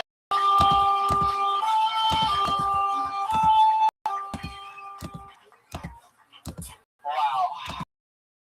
I feel like this is one of those shows where a lot of the fans are going to see some of the fans of the show talking about being fans like the comics. Am I going to turn into that at some point? I'm so happy that they drove in from Vegas and they both. Yeah, that's unbelievable. One more time for Ron K and Ichabod. Like I said at the beginning of the show, it's all about the crazy shit that can happen with a random bucket. I'm going to show you right now the drawing from Ryan J. Ebel. How about that? He did this with his fucking hands while you guys were all laughing for free. In a showroom, Ryan J. Ebel. Right there. It's great. I don't know how you do that. I don't appreciate that double chin.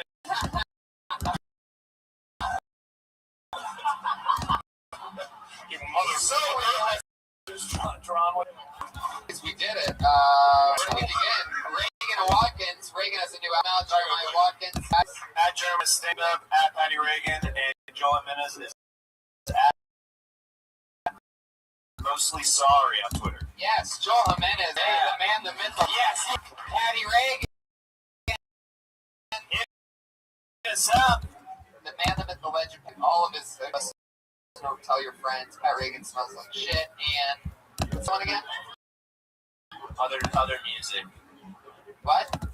Yeah. Just keep Googling Pat Reagan over and over again. Eric Griffin, Workaholics, another season. Thank you. You're on Twitter, Eric Griffin. E-R-A. Yes. G-R-I-S. Sure. That's great. Like Hasta Ladies on Hall. I'm at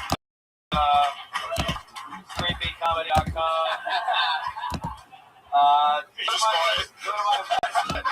Go to my website, michaelcosta.com. That's got everything. Thank you very much. I love this podcast. Thank you for having me as a guest. Yes. Cool. Visit his website.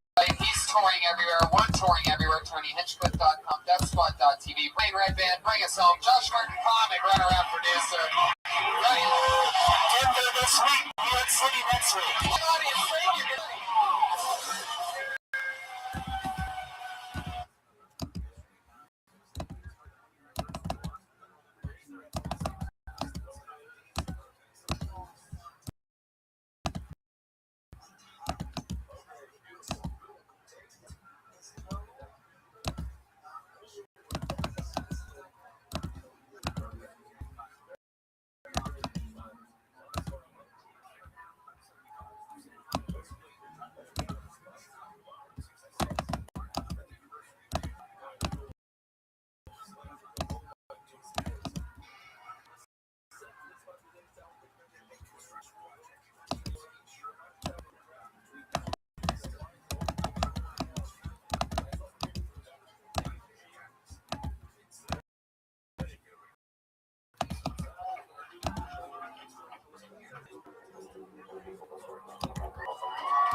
For a brand new episode of Kill Tony 5-3. Get up for Tony Everybody. Hi, everyone.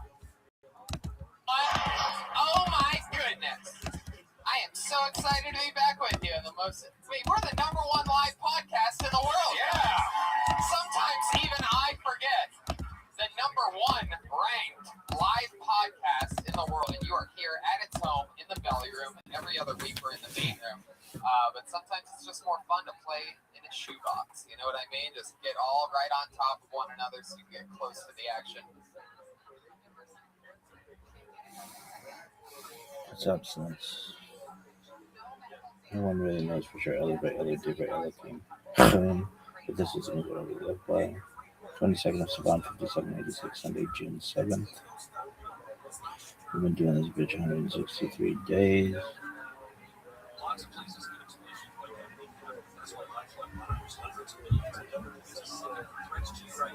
3761, creation of the world, birth of Adam and Eve, Chava. 3631, 130, Seth, son of Adam, was born. 3526, 235, Enosh, son of Seth, was born. 3436, 325, Kenan, son of Enosh, was born. 3366, 395, Mahalo, son of Kenan, was born. 3301, 460, Yerd, son of Mahalo, was born. 3139, 622, Chanak, son of Yerd, was born. 3074, 687, Methuselah, son of Chanak, was born. 2887, 874, Atlantic, 2, son of Methuselah, was born.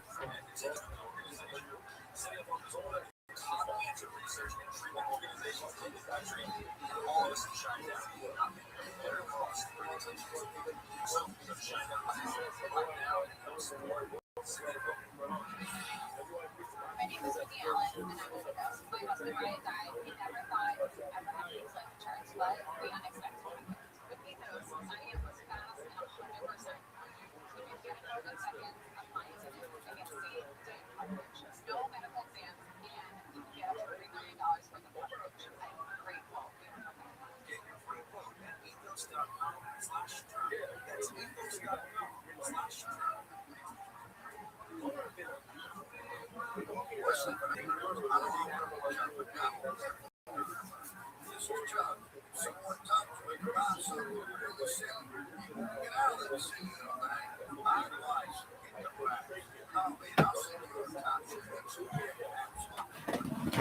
West Side Pimp.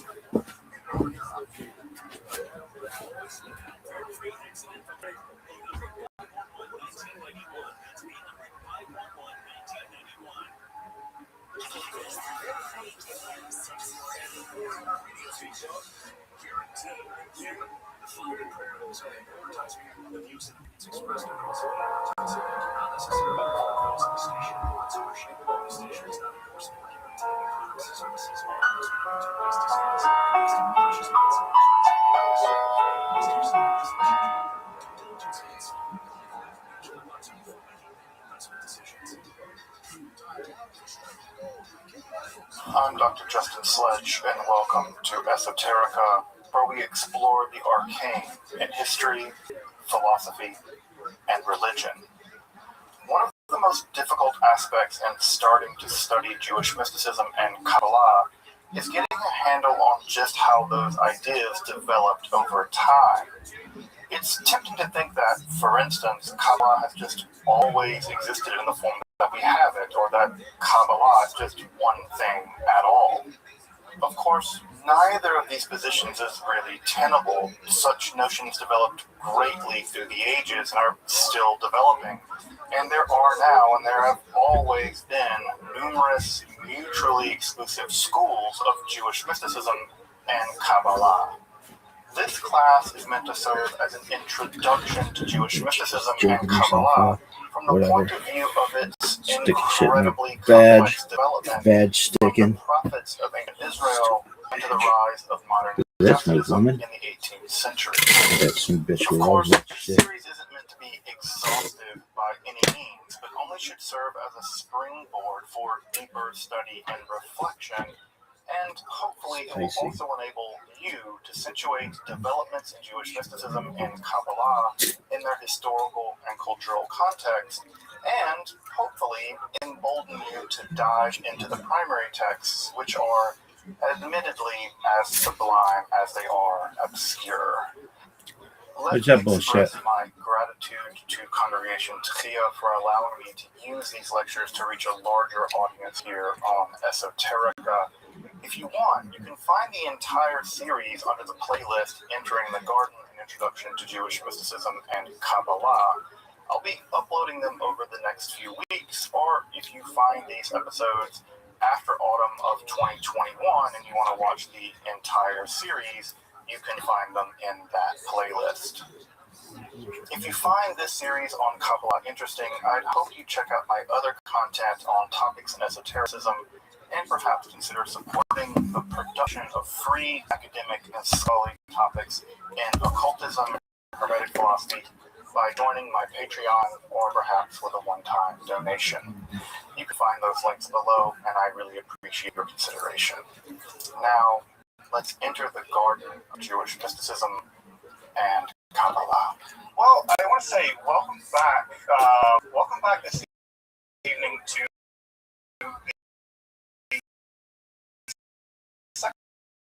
part of our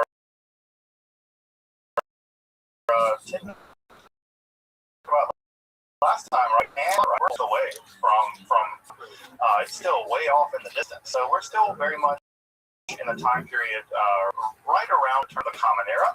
That is to say, around the year 0, right? That's if you want to get an anchor of where we are. And just to recap a bit, right? Just to recap a little bit from last time to sort of see where we are in the lay of the land. We defined mysticism, at least for the purposes of this class, which doing things like defining mysticism makes it certain that everybody will disagree with you that studies this stuff. So what is this bullshit? I'm going to define mysticism. It's like putting a target on my back. But the way that I want to define it is as a in which one experiences or learns about fundamental reality, and also the traditions that accrue around those experiences. So I would call someone, for instance, that studies mysticism for the mystics learn fundamental truths, even though perhaps that person themselves didn't have those experiences. I would also consider that person a mystic. So I would say that there's also the idea that you lean on the mystics to learn what they learn, and that puts you in the tradition of folks who are, in fact, mystics. And there's an entire tradition in Judaism of what we'll call intellectual mystics. Those much later, and intellectual mystics are those that say, look, I never had this experience, but I trust that this person did, and I think that they're fundamentally right. So that's also, I think, another system that actually doesn't involve mystical experiences. And as I mentioned last time, the first Jewish mystics weren't even Jewish. The first Jewish mystics were Israelites, which is a much broader category. Remember that the Jews received that name, the Yehudim received that name as being the descendants of one of the tribes that comprise the 12 tribes of Israel. And so Jewish mystics actually make up a minority of this. So many of the prophets we have in the Hebrew Bible are from all over. They're not necessarily Judaized. And we said that the two forms of mysticism that seem to have been prevalent in Israelite society at that time were folks who experienced theophany, that is to say, God showed up to them, God appeared to them, and on the other hand, for other people, God spoke to them. And if you speak on the behalf of God, that makes you a navi, a prophet. Although sometimes those folks are referred to as ro'eh, as seers. But the idea there is that we have the idea that either the future or they hear something from God and they communicate that to other people. And those folks we typically refer to as the prophets. And the most important theophanies in the Hebrew Bible, historically speaking at least, we don't think that the theophany described in Exodus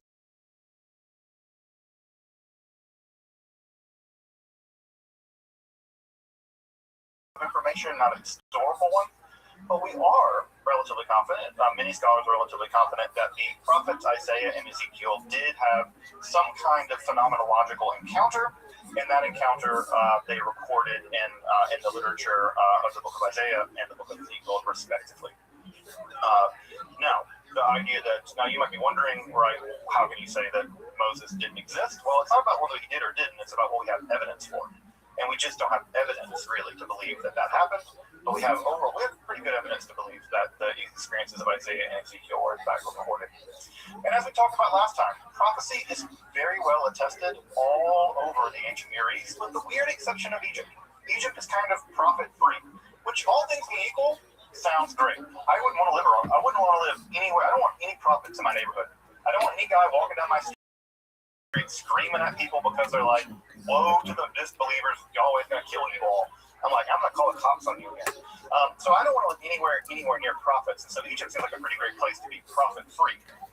But at any rate, we saw last time that there are a great deal of prophets that live all through the ancient Near East, and especially in the Neo-Assyrian context, which tracks very carefully, very temporally to the ancient Israelite context. And so we actually know a good deal about those other ancient Near East prophets. We also know that one of the things that happened in the ancient Near Eastern world were prophetic duels. They just didn't take prophets' words for granted because they kind of seemed crazy. And if they seemed crazy to you, they seemed kind of crazy to people back then too, right? Just because you see Jesus in your toast doesn't mean Jesus is in your toast. It might be that you might need help. And so many people in the ancient world also thought, right, this guy's just drunk, right? And there's many cases in the Bible where people do prophecy and other people are like, yeah, they're drunk. And so this was an idea. And so we see other ancient Near East cultures engaging in prophecy and other mechanisms by which to detect whether a prophecy is reliable or duels between prophets to establish which prophets are actually telling the truth. Prophetic duels needs to be a video game. Just saying. It's a fighting game with prophets. And what brings prophecy to an end and what sets us up for our transition to tonight is that, as you may remember, part of what happens in the theophany literature of the Hebrew Bible is the Israelites, Yahweh, makes themselves known by revealing a bunch of very inconvenient rules. And by revealing all these very inconvenient rules, the idea is that the Israelites are bound to follow those rules, and Yahweh will protect them and give them land and provide for them to have large families and agricultural surplus. Well, what ends up happening is that for various reasons, the Israelite state is destroyed and the Judean state is destroyed. When your entire theology is founded on a vassal contract, right, and your vassal, the person who justifies your vassal relationship, gets defeated, Well, that's the end of that. And so, again, it's like you're living in a house and your landlord gets bought out by, I don't know, some sketchy investment firm. Well, you got a new landlord. You have no longer a relationship with the old landlord. Well, now you got to deal with other gods. And so the Israelites have some pretty complicated problems in their hands. And the pretty complicated problem on their hand is we've predicated an entire theology on one system and it didn't work. Our God seems like either God is defeated or we're defeated, and what now? Right? What do you do now with the awkward relationship with your former landlord? Well, speaking on behalf of Yahweh, what's going to happen is that's going to increasingly go away, right? And a new form of religiosity is going to emerge. And that new form of religiosity that's going to emerge is going to be a new kind of mysticism. And that new kind of mysticism is what scholars typically refer to as the apocalyptic. All right, Tanakh pop quiz. You didn't know, but you know this was coming. So Tanakh pop quiz, and this is a trick question because, of course, it is. You're in a class about mysticism. Does anyone here know, and feel free to put it in the chat, where in the Tanakh are the events surrounding the Hanukkah story recorded? So I think I should say they're not. That's the answer that's the less wrong answer. You're certainly right, they're not recorded straightforward. Anyone know where the events of the Hanukkah story are actually depicted in the Tanakh? Not in the Apocrypha, like in the book of Maccabees, but in Tanakh, in the Hebrew Bible, in the Old Testament, as you may know it. Everyone's like, why are you asking damn questions like this? I'm the one taking this class, right? So actually, you are right. Described transparently in Tanakh. Encodedly in the book of Daniel. It is actually noted in the book of Daniel. Now, book in the Hebrew Bible, it's in some ways one of the most confusing, but historical scholars of the Hebrew Bible, scholars of the book of Daniel, are fairly confident that encoded in a very elaborate system of symbols, the story of the conquest of Syria, Judea by Alexander the Great, the civil wars between his generals that led to the various empires like the Ptolemies, and the Seleucids, also with the rise of the Romans and the period of the Maccabean Rebellion, are in fact described using coded language in the book of Daniel in chapters 7 through 12. If you've never read the book of Daniel, it's a very weird book, and by the way, it's one of the few books in the Hebrew Bible that actually has extensive sections actually written in Aramaic. In chapters 7 through 12, there is a section that is encoded using a very elaborate system. This of the book of Daniel is that the writer, whoever's writing it, is describing the very beginning of the Maccabean Rebellion, right? But they never describe it. Now, that's an open question. Why don't they describe the eventual success of the Maccabeans? Maccabean, at least, they're kind of tempered on the Maccabeans, actually, which a lot of them were because they were terrifying anyone that wasn't a religious zealot. Everybody in this class will be killed by the Maccabees, just FYI. Everybody. They would have gladly killed all of us for being like, not them. Which is always weird about Hanukkah. Hanukkah's a complicated idea if you're a progressive, liberal-minded Jewish person. Because you're like, yeah, I'm celebrating the very people that would have literally, the Taliban of Judaism. At any rate, we don't know why they don't finish. We don't know. They may have just died. You know, it was a war, and the Maccabees didn't like people who could, I don't know, read. And so they may have just got killed. It may have just gotten killed. And so we don't see the end of it. But what's interesting about it is we now have a really good idea about when the book was written, at least those sections. They were written sometimes after the Maccabean revolt began, but before it ended. So we know it began around 160 and it concluded around 167 BCE. So we have a good idea about where that section of Daniel, when it was written down. Now, Why would people encode things in strange language? Why would people encode things in weird symbols?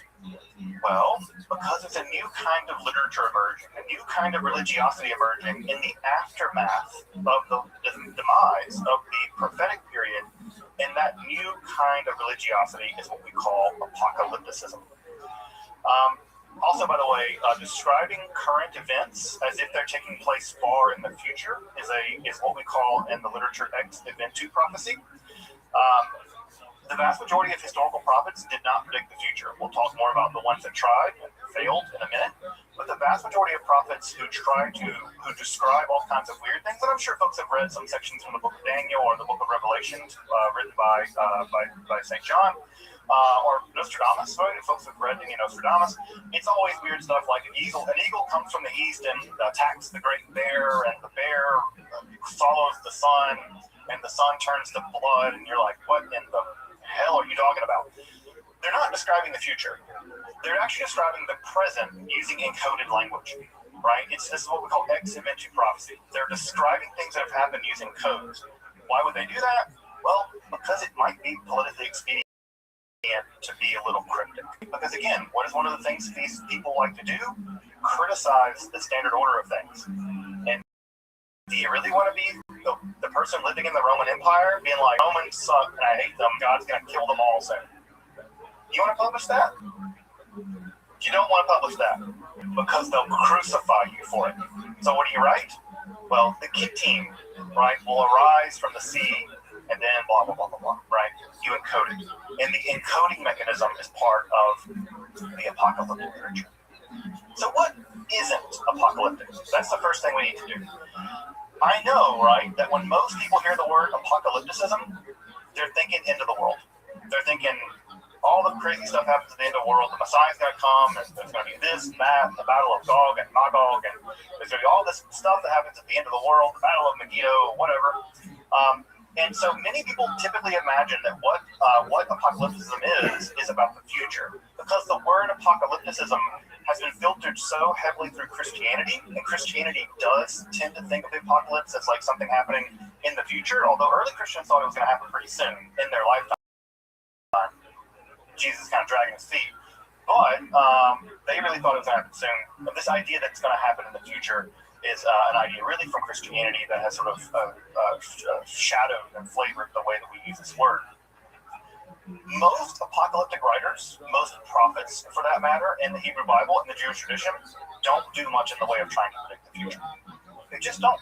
In fact, the most famous case where anyone tried to predict the future in the Hebrew Bible is in the book of Ezekiel, chapter 26, where Ezekiel made what at the time was the single most predictable prediction that one could predict.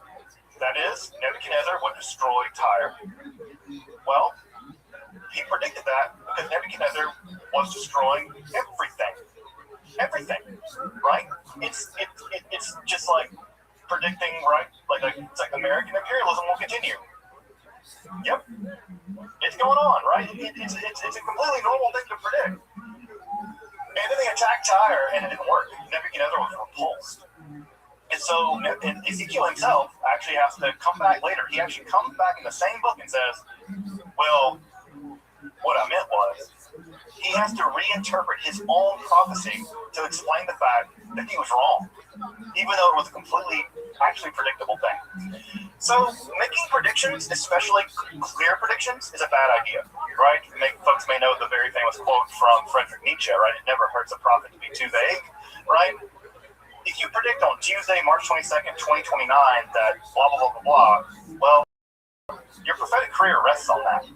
And so they don't predict the future by and large, right? And in general, this thing. By the way, that whole Nebuchadnezzar thing for people who are biblical literates is a real pain in their lives because they have to go back and explain why the Bible, why a prophet got it wrong, and then why a prophet admits he got it wrong, and then how he put a spin on it to fix it.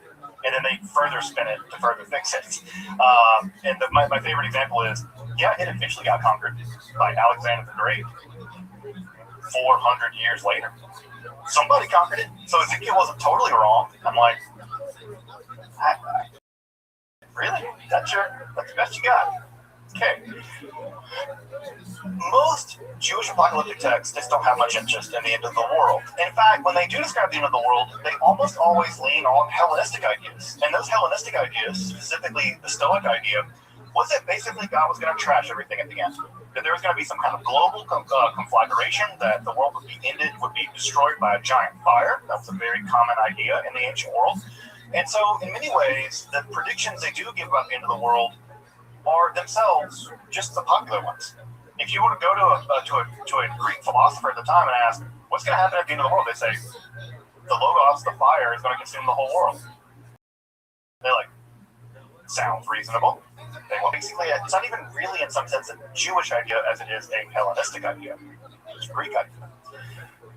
So let's put some context on this, right? I'm gonna say what the apocalyptic is in just a minute, but I want to put some context on this.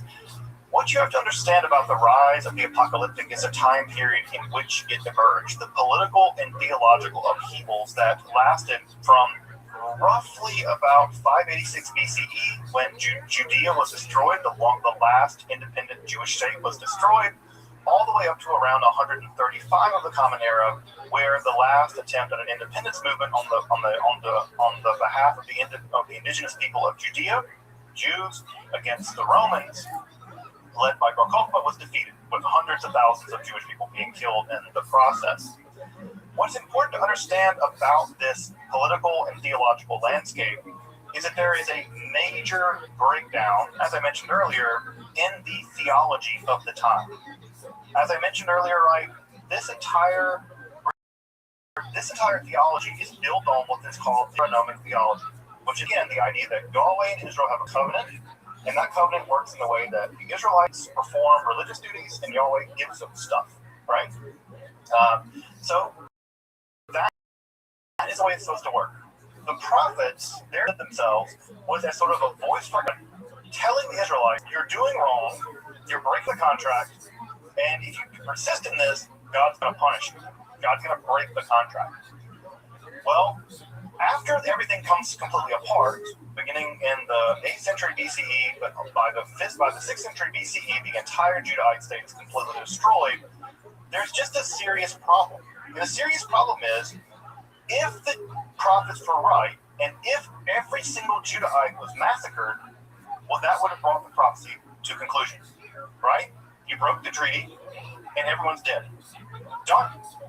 Right? And that would have been a very neat, and I say neat, I mean not untidy, except for all the gore of everyone being massacred, but it would have been a very tidy story theologically. Well, what happened? The Babylonians didn't kill everybody. They took the entire Judean aristocratic section in exile in Judea. Not in the land, right? Not in their own land, but in Babylon. And not only that, they had a good time. We have extensive records of the Jewish population living in ancient Babylon. And we know they were living relatively well. Slaves. They had land, businesses, right? In fact, their life was so good in Babylon, in exile, that when the Jewish people were allowed to return to Israel, to Judea, by the Persians, many didn't want to go. They're like, why do I want to return to like a rock that has no inhabitable land? I can live here by these rivers, and we can like live with this great empire. So they didn't want to go home. And so home, right? Because they weren't born there. They were diaspora Jews living in Babylon in comfort and security. Why go back to a wasteland to rebuild something, right, that isn't that great after all? It's like a rock in the middle of the Judean desert. And this was a big problem. In fact, there had to be Jewish people actually pressuring them to go back.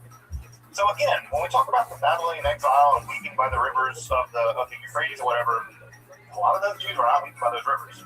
They were very, very happy to be in exile in Babylon. And we know that because we have records of them living there. The problem, again, is a theological problem. They're still there. They still believe in Yahweh. What do you do when the prophecy meant that you were supposed to be destroyed and you weren't destroyed? So, does God make a new deal? Should we fly? Like, the temple's been destroyed. What's going on? What do we do with this Yahweh thing? The covenant doesn't make sense anymore. The covenantal theology doesn't make sense because there's a remainder that contradicts it. So, what do you do? What do you do? Well, there's a couple different options. You could try to maintain the old covenantal theology, and some people did try to do that. But you can see the logical problem of trying to maintain it. The covenant's been broken, the Judahite state's been destroyed, and its aristocracy moved to Babylon. They're still alive. What to do with that? That's a real problem. Well, what arises as a way of settling that problem, right? The way of settling that problem is by shifting your theology, right? Never let a good catastrophe go to waste. You simply innovate your theology. And what ends up emerging is a new kind of Judahite theology. In fact, I might even argue that Israelite religion went into exile, but Judaism came back. The religion that the ancient Israelites practiced would be unrecognizable to anyone here. Like killing animals and burning beer and grain to appease a sky god. No one here recognizes a religion like that. But what comes out of exile is a theologically renovated religion that is much more like the Judaism that we might recognize now. So what happens is that they innovate. They theologically innovate. They develop a new theology that maintains the trappings of the old covenantal theology, but radically philosophically changes what it all means. And so, what are those kinds of changes? The first big change is that Yahweh can't just be the God of Israel anymore. To make this work, Yahweh has to be a God of everything.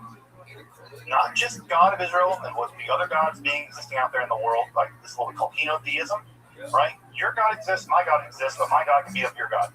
That's what the Israelites basically believed. Now, the new shift is, not only can my God be of your God's not real. There's just one God. Monotheism emerges in the aftermath of this catastrophe. So the God of the Israelites is now said to be the only God, and that God is responsible for everything. And not just responsible for everything, but responsible for everything forever. God has a plan for the entire cosmos. Right? This is going to be decisively important. God is planning everything. And everything that happens is according to that plan, no matter how bad it is, no matter how confusing it is. In fact, the worse it is evidence for the fact that God is preparing something amazing. Right? So this kind of theology is going to be decisively important in this matter. So what also has to happen here, right, is that the Israelites, right, are going to have to begin to change the way they think about their relationship to this God. And the problem is, this God's going to have to tell them what in the world all this means. We just have this covenant, and it's supposed to do like this, and this is supposed to happen if we keep it, and this is supposed to happen if we don't. Well, and we're still here. What's happening? Well, what ends up emerging is that new kinds of prophets emerge in which God shows them the plan. Right? Again, hear the language here, right? The older prophets heard God and communicated what God said. The new kind of prophecy sees what God's showing them, right? It communicates what God shows them in literature. So this is a much more literary movement, and it's a much more visual movement. And it's so distinct that we now think of it as a distinct kind of religiosity. It's not they're not speaking on behalf of God, they're describing what God has shown them, what God has revealed to them. And that is a completely different phenomenological mode of experiencing mysticism. Right? A very different kind of mysticism indeed. Now, what precipitates this? How do they get the ability what underwrites this? And the answer is really complicated, and the short answer is, we don't know. We don't know. Because we don't have good records about how this goes down. The best theory I've seen is that what ends up happening is that the Judahites go into exile and they come in contact with an up-and-coming important religion called Zoroastrianism. Now you have to understand that when the Judahite aristocracy goes into exile, the Judahite aristocracy is still a relatively, what's the right word to describe this here? The ancient Babylonians are like the New Yorkers of the ancient world. They're cosmopolitan, they're literate, they have an ancient culture that's been there for 1,000 years. They are wealthy, they have multiple giant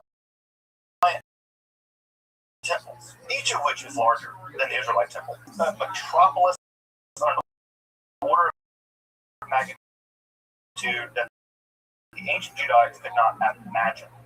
Ancient, a few thousand, right, with a little temple there that was, not much bigger than a basketball arena, right? You're talking about an aristocracy that is a relatively backwater people coming into contact with an incredibly old, incredibly literate, right? When the Judahites wanted to write diplomatic documents, they wrote it in the language of the Babylonians, Akkadian. When they arrived in Babylon, they must have been bowled over by the bumpkinhood of their existence compared to the Babylonians. Again, this is like the Mississippi aristocracy being conquered and then dragged off to New York, right? You just can't imagine the shell shock of what must have happened. Furthermore, they're coming in contact with a very dynamic new religion called Zoroastrianism. Zoroastrianism is, of course, a reform religion founded by the prophet Zoroaster, who we don't know much about. Even when I bet it will sound immediately obvious what they believe. So, Zoroastrianism is a basically dualistic religion that claims that a good god and an evil god are locked into a kind of battle for the destiny of the world. The forces of good are represented by non-physical spiritual entities, and those non-physical spiritual entities are in combat with other non-physical spiritual entities that serve the bad guys, angels and demons. That structure is there. Now, this good versus evil dualism is going to result in a titanic, catastrophic battle at the end of time. The forces of good will win. They will throw the forces of evil into a neither world, right? And not only that, there are even Zoroastrian prophets who are given tours of the underworld. Those tours of the underworld filtered their way up to Europe, and we're fairly confident that Dante Alighieri was influenced by them. The Divine Comedy is probably being influenced by these tours of hell of the Zoroastrian literature.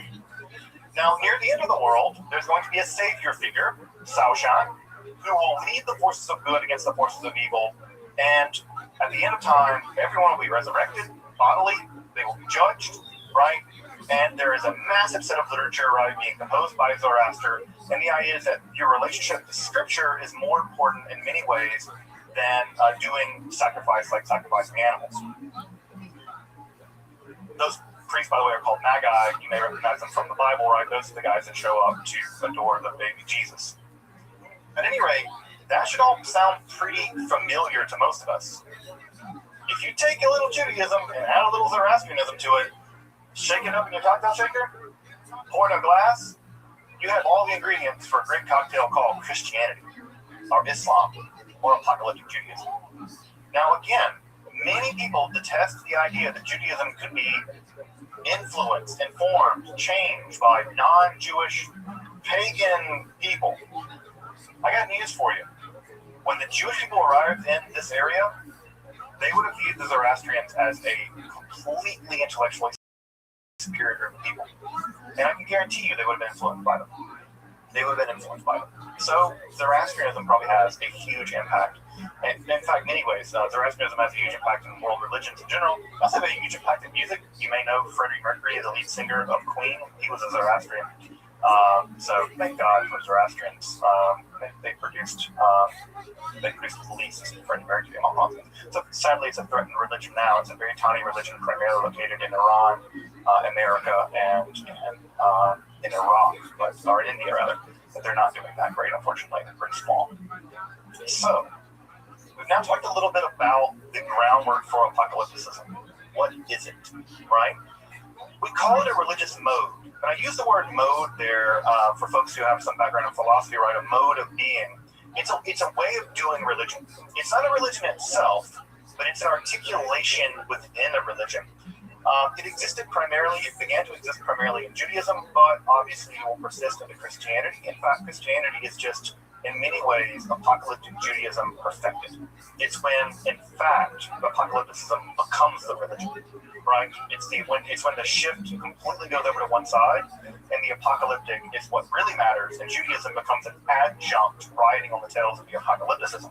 One can imagine Christianity that way, but also in Islam. Islam is also largely an apocalyptic religion. Again, it's a religion based on a guy being shown things. It's fundamentally an apocalyptic religion. So what makes the apocalyptic? Now, what's important to know about this is that no one sat down in Judea or in Babylon and said, I'm going to invent apocalypticism. What they did was be religious, and they innovated.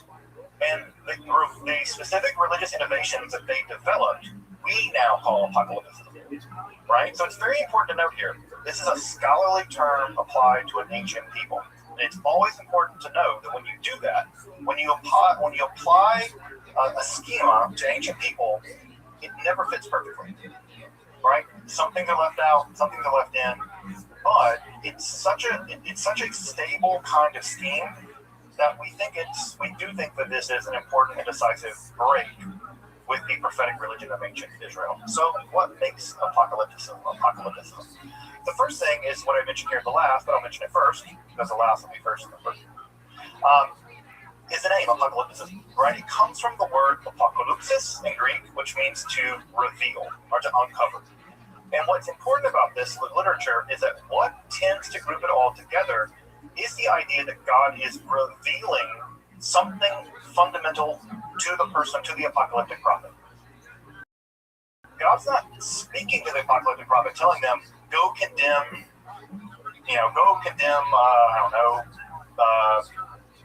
some king, somebody's like king, right? Go condemn those people for being bad and being rich. That's the way a prophet like Amos worked. God spoke, and Amos went and said, right, woe to you people, cows of Bashan. No, here we have God revealing various kinds of things to a human agent. And typically, that's being mediated by a divine, semi-divine being, typically an angel. So an angel shows up and says, let me show you something. And what do they show them? All kinds of things. What kinds of things? Typically things like cosmology. Apocalyptic Judaism is very interested in how the universe works. If you've ever read the Hebrew Bible, one of the things that is weirdly missing from the Hebrew Bible is any discussion of how the world is arranged, right? There's some vague discussions in the book of Genesis, but there's no real sense of like, what is the world exactly? Because they're not really interested in what is the world exactly, right? They're interested in what's going on in Judea with this king. So cosmology becomes very, very important in the apocalyptic mode of Judaism. Also, they're very interested in the past. This is sometimes ironic, considering that most people think of apocalypticism as primarily dealing with the future, but mostly the apocalypticists are interested in the past. So how did we get here? And the thing that they're very interested in is, where did evil come from, right? Because if evil is in the world and it's out there, what kind of existence does it have? And they're very interested in where it came from. You'll never see much in the Hebrew Bible about discussing the origins of evil, right? Even the whole talking snake in the Garden of Eden, the writer of that story in the book of Genesis never says, and that's where all evil comes from. It names some things, right? You go out to work for your bread, and women's child pain and the pain in having a child will increase. By the way, it says that the pain will increase. It never says it wasn't. It just went worse, right? So it never says, and that's why everything went off the rails, right? The apocalypticists will be very interested in this. Also, they're very interested in the use of symbolism, right? The Bible doesn't do much in the way of symbolism often, right? But the apocalypticists will be very interested in symbolism. They're virtually encoding their writings. And also, again, as I mentioned earlier with the exit into prophecy, they're going to be really interested in engaging in the same kind of social criticism that we saw in the historical Israelite prophets, but they're going to be doing it in a way that, in a literary form, in which they encode those criticisms by describing them as if they're happening in the future, right? So they describe present events in an encoded way as if they're happening in the future. That's going to be a tip-off for an apocalyptic writer. Amos didn't encode anything. He called people cows for being rich. He's like, you people are bad because you're rich and God hates you. Like, he's not coding anything. Like, he's not like, and the cows will eat and become fat of the land. No, he's like, I hate you people, and God hates you too, right? That's not what these apocalyptic folks do. Also, what they're really interested in is oppression, right? They're very interested in oppression and tribulation. Specifically, why do bad things keep happening to us? If our God is the only God, and we have a special relationship with this God, why did the Greeks just like whip our ass? Like, that's a bad thing? Like, we just get whipped by the Romans. They just killed like a bunch of us. Like, what's going on, God? Right? That's a real important question to ask, right? I mean, we all ask the sort of like, why bad things happen to good people question. It's like, why did we all get wiped out? Or most of us. They're very interested in why this tribulation's happening, right?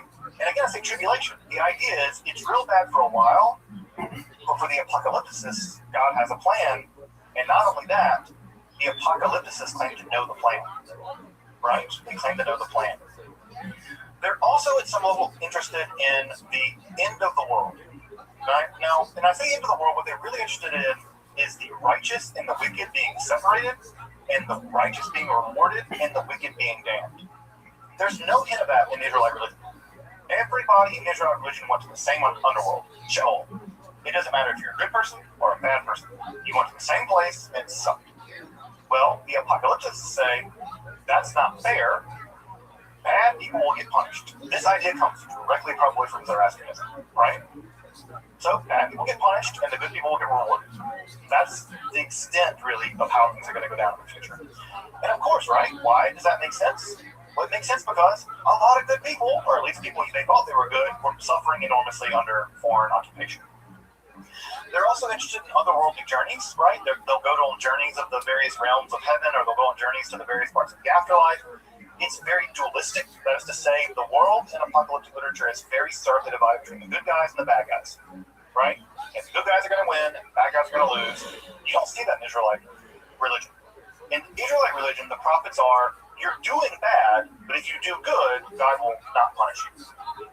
In apocalypticism is, you are bad, and God is going to destroy you.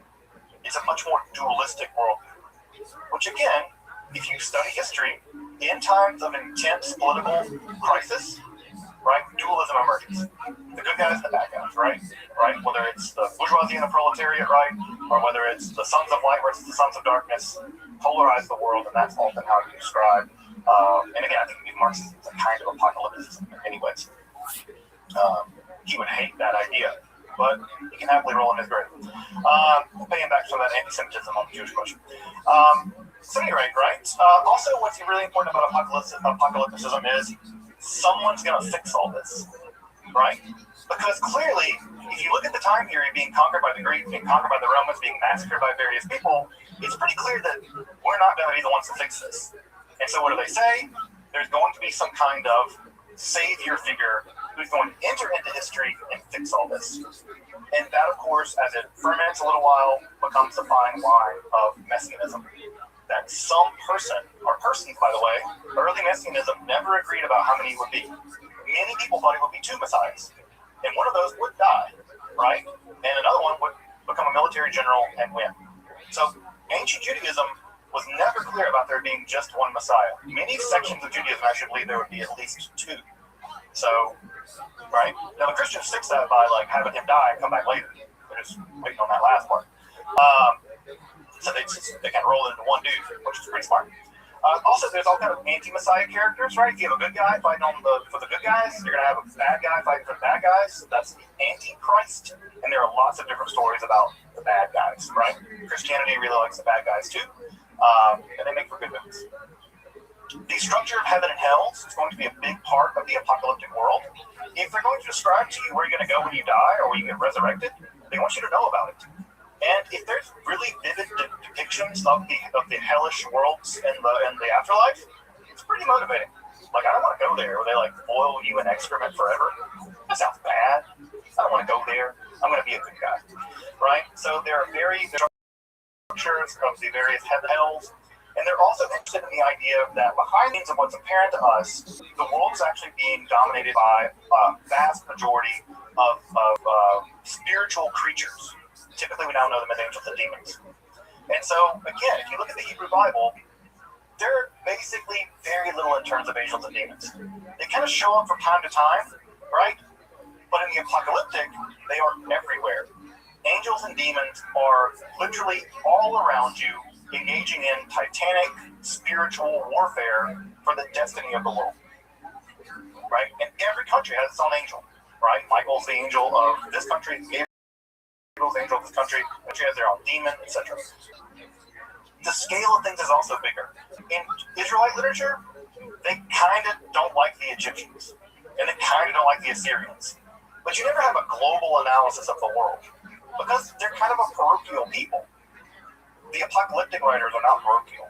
They imagine the entire world divided into countries, and they explain political science in terms of this spiritual battles that are going on behind the scenes that we don't see.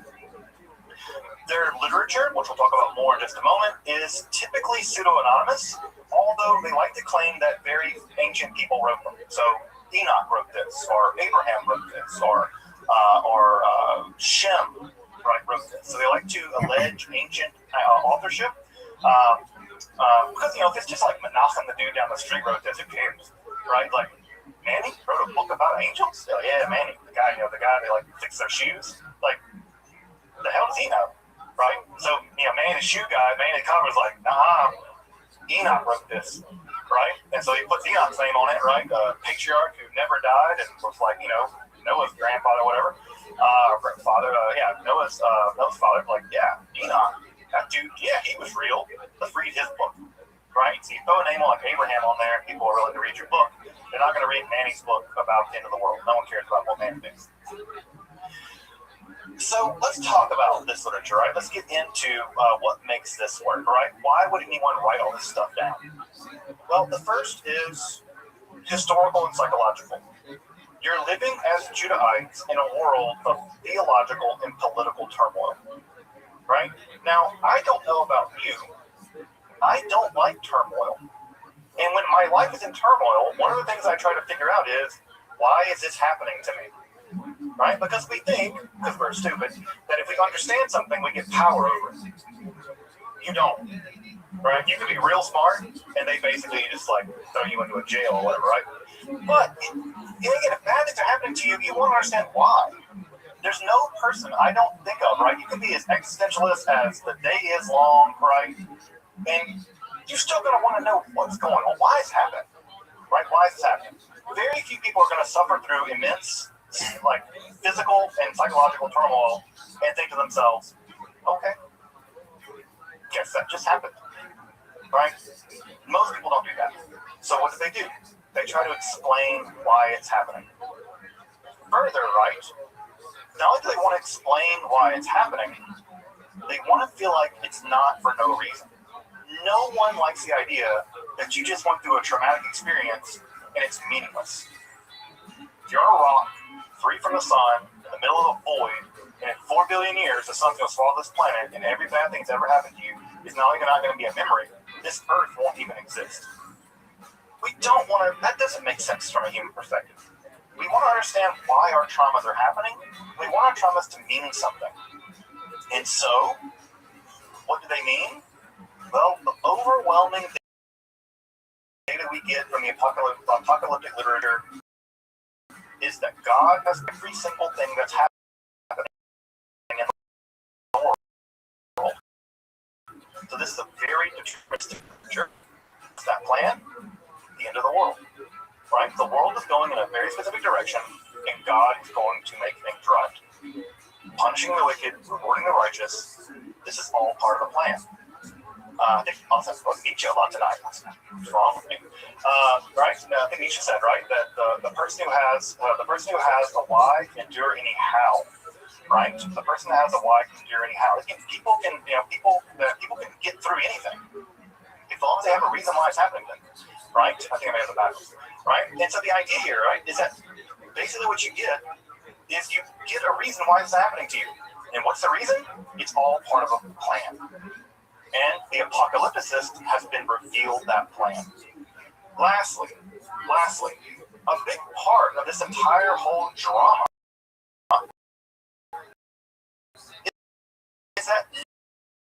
likes being colonized. No one likes being employed by foreigners. No one likes moving into their country and taking all their stuff and enslaving them. No one's really about that. That's bad. Protest against it, right? Protest against it, right? When the French come into Algeria and destroy that country, the Algerians are like, we ain't having it. And now, a lot of different ways you can protest. One way of protesting is militarily. You can try that, and people did, and they had very limited success. You can also write books about how they're bad, and God hates them, and God's going to judge them, and God's going to kill them eventually. Now, again, as I said earlier, you can't come out and just write that way, right? Boo the Romans. Tiberius sucks. God will kill him. And the Romans will be like, that's interesting. How would you like to be crucified? Right? So they're not going to do that. They're going to encode it. And if you know, you know, right? I'm a yamin, right? If you know, you know. And anyone who knew how to read this literature could read the code. They're like, yeah, the Romans, they'll get their ass whooped by this God and whoop their ass. Right? They're like, yeah. And the Romans are like, what are you reading? Nothing. Right? So that was a way of encoding this. Now, how does all this work? God has to tell you. God has to reveal to you the plan, you, the apocalyptic prophet. And that's what this literature is. It's the plan. It's the way the world is structured. God built the world. God structured the world. History itself is unfolding according to very set rules set down by God. And everything is part of the plan. Everything's part of the plan. And the apocalyptic literature is marked by that revealing, that uncovering. As you might imagine, in a world of turmoil, which I know Jewish people go through turmoil, right? Every once in a while, there's a little turmoil here and there, right? Little turmoil. You can imagine this was an incredibly persuasive form of religiosity. It explained why the world was the way it was, right? It described why bad things were happening. It told you where it all came from. It tells you how it's going to all end. And it tells you that the things that you're going through as a people, as an individual, are not random. And they're not punishment from God. Right? Also, by the old Israelite theology, every bad thing happening to you is punishment from Yahweh. Right? No. You're suffering because that's part of the plan in which Yahweh is secretly collaborating and is going to look to you. That idea, I don't know about you, right, is one of the most seductive ideas imaginable. And again, when I track this on to things like, again, folks may know, I wrote my dissertation on Marx. It's difficult to read much Marxist propaganda as anything other than repackaged apocalypse, right? It reads very much like an apocalyptic literature, right? With various motives, right? That's driven forward by history, and eventually it's going to come to a cataclysmic battle, and after that, everything's going to be great, right? Dictatorship, proletariat, or whatever.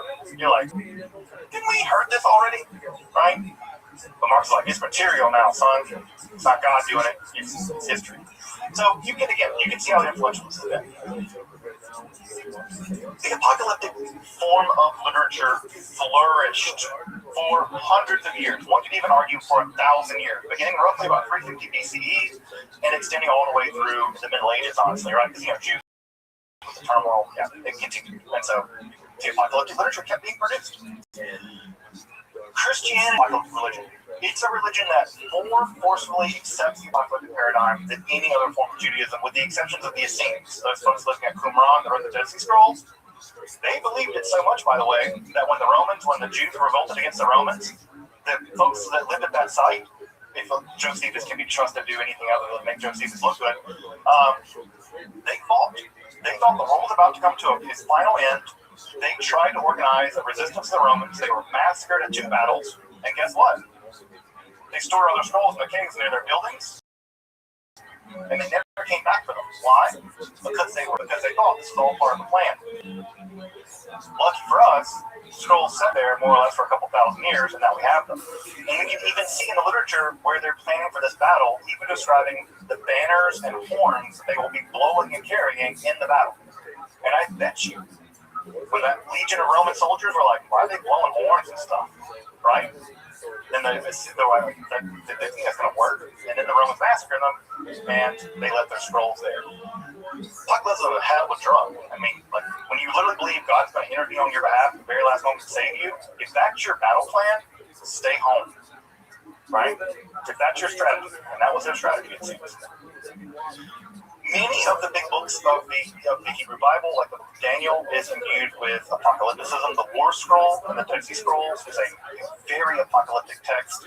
Perhaps the most famous apocalyptic text of all time is the Book of Enoch, a book not included in either Christian or Jewish literature, but preserved, thank God, by the heroic people of Ethiopia, who have never been colonized, FYI, because they fought like the devil to have it not happen, and they're brilliant tacticians. But they preserve all these writings that are so important in Judaism. So anytime I think about what the Ethiopian people have done to preserve Jewish writings, I am enormous thanks for what they've done. So what's going to also happen, and we'll get to this next time, is that apocalypticism is also going to give rise to a new form of mysticism called the Merkava mysticism, which we'll be discussing next time. How do you get this vision?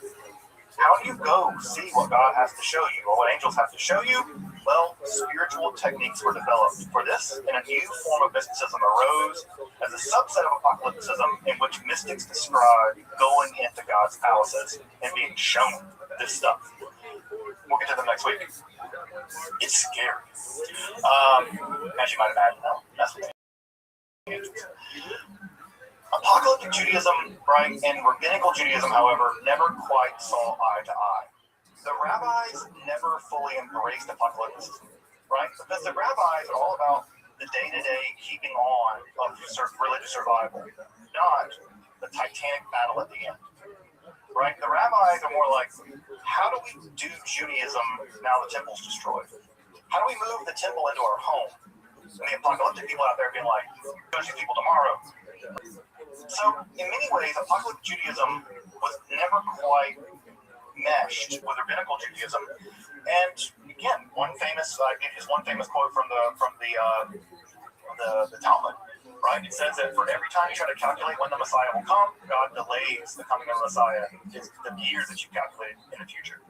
The rabbis don't like this, right? When Rabbi Akiva said, right, that Shimon Bar Kokhba is the Messiah will save us all, the other rabbis make fun of him. They're like, grass will grow in your cheeks before the Messiah comes. It's like, that's not going to happen. Unfortunately, grass didn't grow in his cheeks because he didn't get buried because he was burned alive for supporting the Bar Kokhba rebellion. So, sometimes his truth means, right? The apocalyptic is very, very dangerous. But it was incredibly popular. On the screen right now is a short list of all the apocalyptic literature from this time period. If I were to grab my collection of apocalyptic literature off the shelf, it would be longer than the Hebrew Bible. An enormous amount of literature, right, was produced in the apocalyptic genre. Dozens of books that were very popular. For instance, at the Dead Sea Scrolls, there are more copies of the Book of Enoch than there are copies of Leviticus. That's Torah, folks. That's like the Torah. The Torah. There are more copies of the Book of Enoch there, right? They're more interested in Enoch. If we could take the amount of scrolls they had, right? Indication. So the literature was incredibly important. And even with the rise of Christianity, it didn't stop being produced. We have dozens of Christian apocalyptic texts, right, including the Apocalypse of John, but other ones. You might be asking why. Well, Jesus had that pesky habit of not coming back soon enough. And Christians underwent turmoil too. They were being persecuted by the Roman Empire. They were being marginalized by the Jewish people that didn't really like them. They thought they were weird. They faced their own turmoil. Jesus wasn't coming back, and people started dying. Well, what do we do with people dying and Jesus not coming back?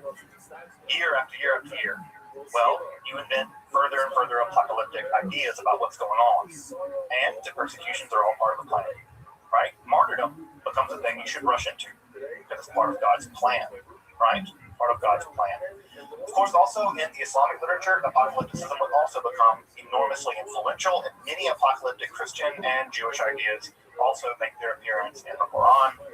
The Dajjal is a good example of a sort of antichrist character. The Battle of Gog and Magog, a main battle at the end of the world, which occurs in the book of Daniel and is translated into the book of the Battle of Megiddo in the Christian literature. Even the return of Jesus and the resurrection of the dead, these are all apocalyptic ideas that also occur in Islam. So Islam is also deeply influenced, and in some sense, an apocalyptic religion in itself. Judaism is going to increasingly abandon apocalypticism. And the answer for that is the same answer why the book of Maccabees is not included in the Bible. The rabbis, right, and also, by the way, why the Hanukkah festival is not about the Maccabees, it's about a miracle. The reason why? Disastrous rebellion after disastrous rebellion. The rabbis didn't want any more Rambos. They were tired of that machismo, we're going to fight the Roman stuff, because it just got us killed. So they said, we're not doing that anymore, and we're not going to prioritize that. And so, as you can imagine, this apocalyptic literature really gears people up to do rather extreme things, right? Because, again, they all think it's part of the plan, and God's going to intervene in history and do whatever. And it doesn't happen. Over and over and over again, it doesn't come to pass. But the rabbis don't like this, and they think it's dangerous, and they marginalize it. And eventually, rabbinical Judaism, right, moves past apocalyptic literature, and very little of it gets produced. Well, not so much. Very little gets produced in the aftermath of the 135 rebellion by Bar Kokhba, but there is some, right? There are some texts that do get produced, like the Apocalypse of the 10 Signs, and Perkem Mashiach, and things like this. So the literature does survive a little bit longer. Just to say, just to wrap up for today, apocalypticism as of religiosity, I would argue, is the most enduring mode of religiosity in the world today. So enduring that apocalyptic ideas have entered even into things like Buddhism, right? Apocalyptic ideas flowing from this tradition have entered into things like Buddhism. Om Sharinko is a good example of an apocalyptic quasi-Buddhist sect. You may remember them for having poisoned the subway system in Japan with sarin gas in the 1990s as part of an apocalyptic agenda. To this day, in a 2012 poll, nearly 15% of people worldwide believe the world will end in their lifetime. That's millions of people, folks. That's hundreds of millions of people that believe the world's going to end in their lifetime. That's an apocalyptic idea, right? And apocalyptic sects are a huge part of American religiosity. One can think of the Branch Davidians out there in Waco, Texas, and other kinds of things. And again, of course, those folks, part of the reason what motivated them to stay in that building was an apocalyptic understanding of history. And of course, that probably led to them being massacred by the U.S. government. They had their own hand to play in it too, but I do think that was pretty significant mismanagement. At any rate, well, rabbinical Judaism and Kabbalah are going to win the day over and against apocalypticism. Apocalypticism was for about 500 years in Judaism specifically, and it has made an enormous impact on world religiosity. I might even argue, like I said earlier, that apocalypticism as a mode of religiosity is perhaps the dominant religious mode in the world today. Right? I would be willing to make that argument, I think. But what's going to emerge in terms of mysticism for the purposes of our learning together is that a form of apocalyptic, practical apocalypticism, that is to say, a mysticism in which mystics attempt to descend into the throne room of God, is going to emerge out of the apocalyptic literature. And that form of mysticism is going to be what we'll be tackling next week, called Merkava mysticism. Merkava, chariot mysticism. You also may know the word Merkava because the Israelis have named a tank their equivalent of the M1 Abrams after the chariot of God, which just seems inappropriate for a lot of reasons. But at any rate, what I want to put on the screen right now are just some recommended readings. If you want to grab these ISBNs, and I also want to share these slides with everybody for the class so you can have access to the slides later. But if you want a great apocalyptic literature reader, it's just a collection of apocalyptic literature. This is a really great text by Reddish of Apocalypticism in the World Now. John J. Collins' book, The Apocalyptic Imagination, is the definitive study of apocalypse. It's the book, right? If you take a college level class of apocalypticism, you'd be reading Collins' book. If you're interested in Christian apocalypticism, Bernard McGinn, the leading scholar in Christian mysticism, has written a really great book about apocalyptic traditions in the Middle Ages. People like Joachim of Fior, who's nuts in the most amazing way possible. And of course, also John Reeves has published another text on trajectories in Near Eastern apocalypticism, and this actually covers Jewish apocalypticism through the Middle Ages, which doesn't get much play, mostly because a lot of it's not been translated, but Reeves provides a great introduction to that literature, which is also forms of apocalypticism that survive into Jewish apocalypticism that survives into the Middle Ages. So, again, another form of mysticism that emerges from the breakdown of prophecy, but renovates prophecy to do chronologically different tasks, to show rather than tell, and show what? The whole plan of the universe, and how you, as a Jew, right, or as a non-Jew, maybe as a Roman, how you fit into it, right? And that form of mysticism, I think, is just incredibly important. Christianity, sort of dictating the world or whatever, none of this is imaginable without the apocalyptic turn in Judaism during beginning in the 4th century BC. Welcome back, and thank you for joining me as I explore the garden that is Jewish mysticism and Kabbalah. Again, if you'd like to support my work, I'm providing accessible, free, and scholarly content on topics like Kabbalah, alchemy, and the occult, along with magic, hermetic philosophy. Consider supporting my work on Patreon, or perhaps with a one-time donation. You can find those links below. Until next time, I'm Dr. Justin Sledge, and thank you for watching Esoterica, where we explore the arcane in history, philosophy, and religion.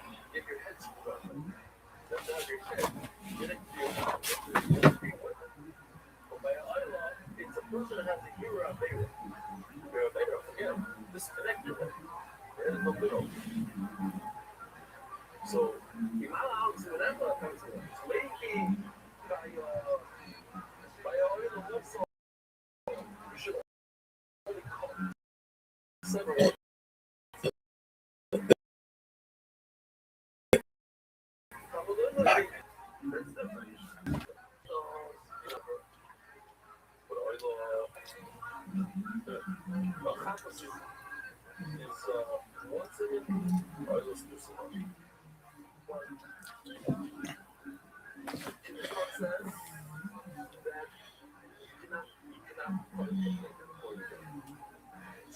have something where coming to Simano or not coming all right.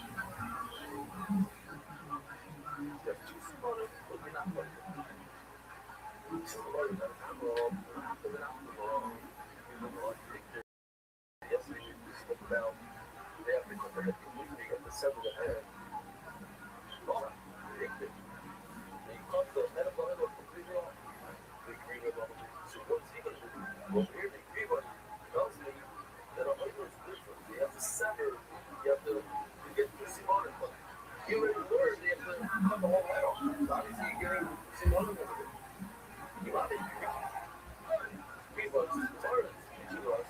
I think it's important as well as it's shores that shores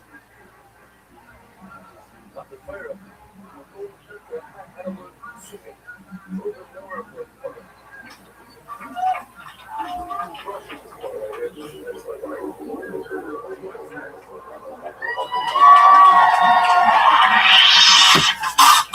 Hey, this is Redman coming to you live from the Rothschild Comedy Store for a brand new episode of Kill Tony Volume 3. Get up for Tony exclusive. Hi, everybody. Hi, everyone. Oh, my goodness. I am so excited to be back with you. We're the #1 live podcast in the world. Yeah. Sometimes even I forget the #1 ranked live podcast in the world. And you are here at its home in the belly room. Every other week we're in the main room. But sometimes it's just more fun to play in a shoebox. You know what I mean? Just get all right on top of one another so you can get close to the action. Put your hands together for my co-pilot and all this fun. The one, the only Brian Redband. What's up, guys? Here. As you can tell, he's on sound effect duty tonight. We have Jamie Vernon, young Jamie. Yeah. on the great HD camera and the one and the only Ryan J. Ebelt, house artist, drawing tonight's episode. You're not going to believe it. At the end of the episode, we're going to show you an unbelievable piece of art that was drawn right now while you people are all sitting there watching the show being lazy fucks. Ryan's drawing the entire episode. And if you couldn't tell, live audience, because you were here when they were playing, we have a band that I have to bring back out each time when the show starts for some reason. It's always fun to watch their intros, always something original and different. Here they are, the Kill Tony Band. It's Reagan and Watkins and Joel Jimenez.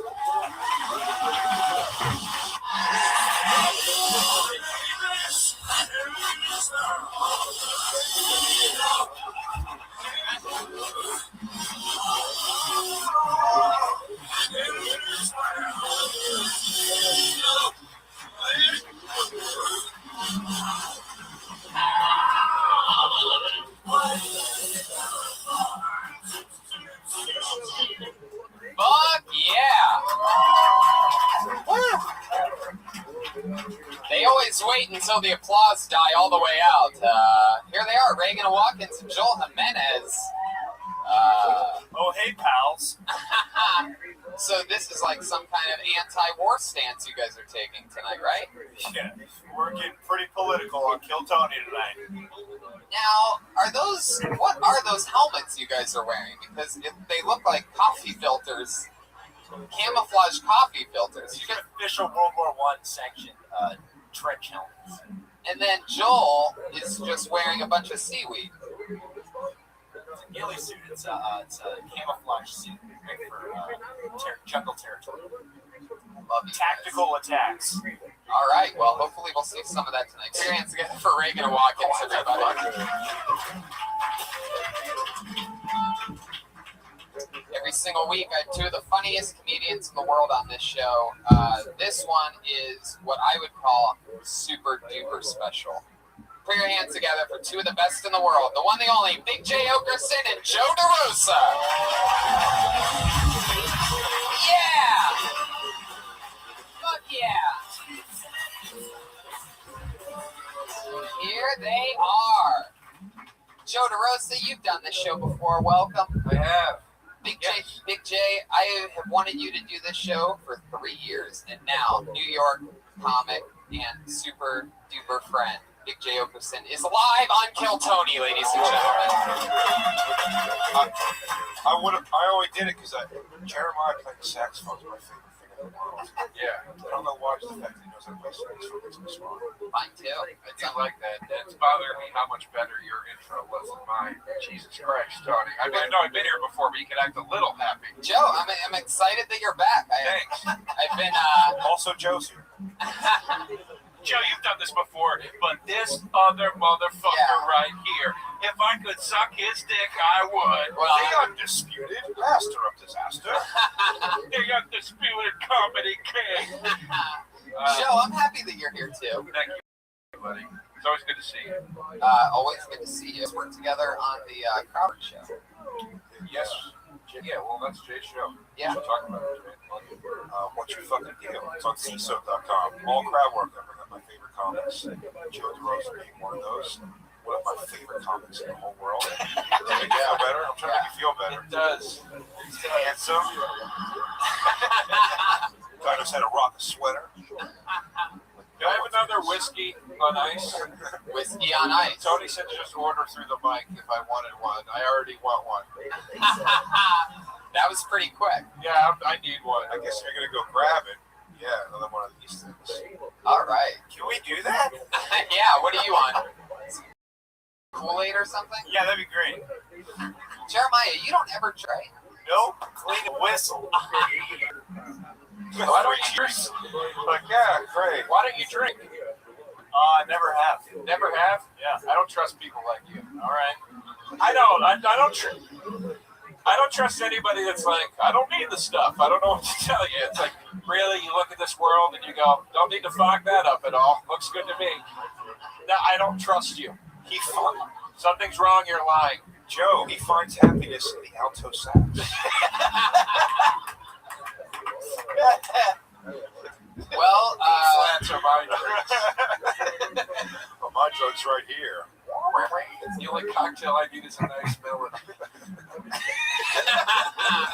Joe, I'm so excited you're back. Thank you, buddy. So we have a bucket here filled with a shit ton of comedians, guys. They all signed up for the chance to do 60 seconds and then talk to us live on a podcast afterwards. Comedians, you know your 60 seconds is up when you hear the sound of a kitty.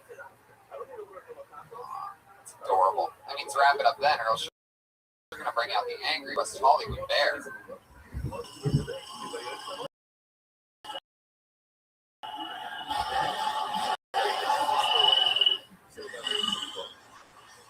For you podcast fans that are just listening to that part. So let's get this fucking thing started. You guys ready? This is Kill Tony. Episode 161. Saw it.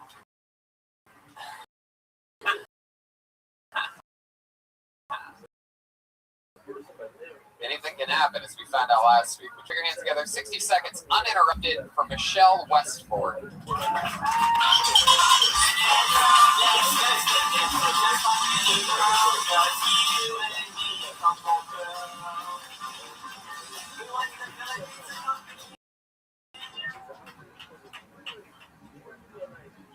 Hey, everybody. Oh, is this on?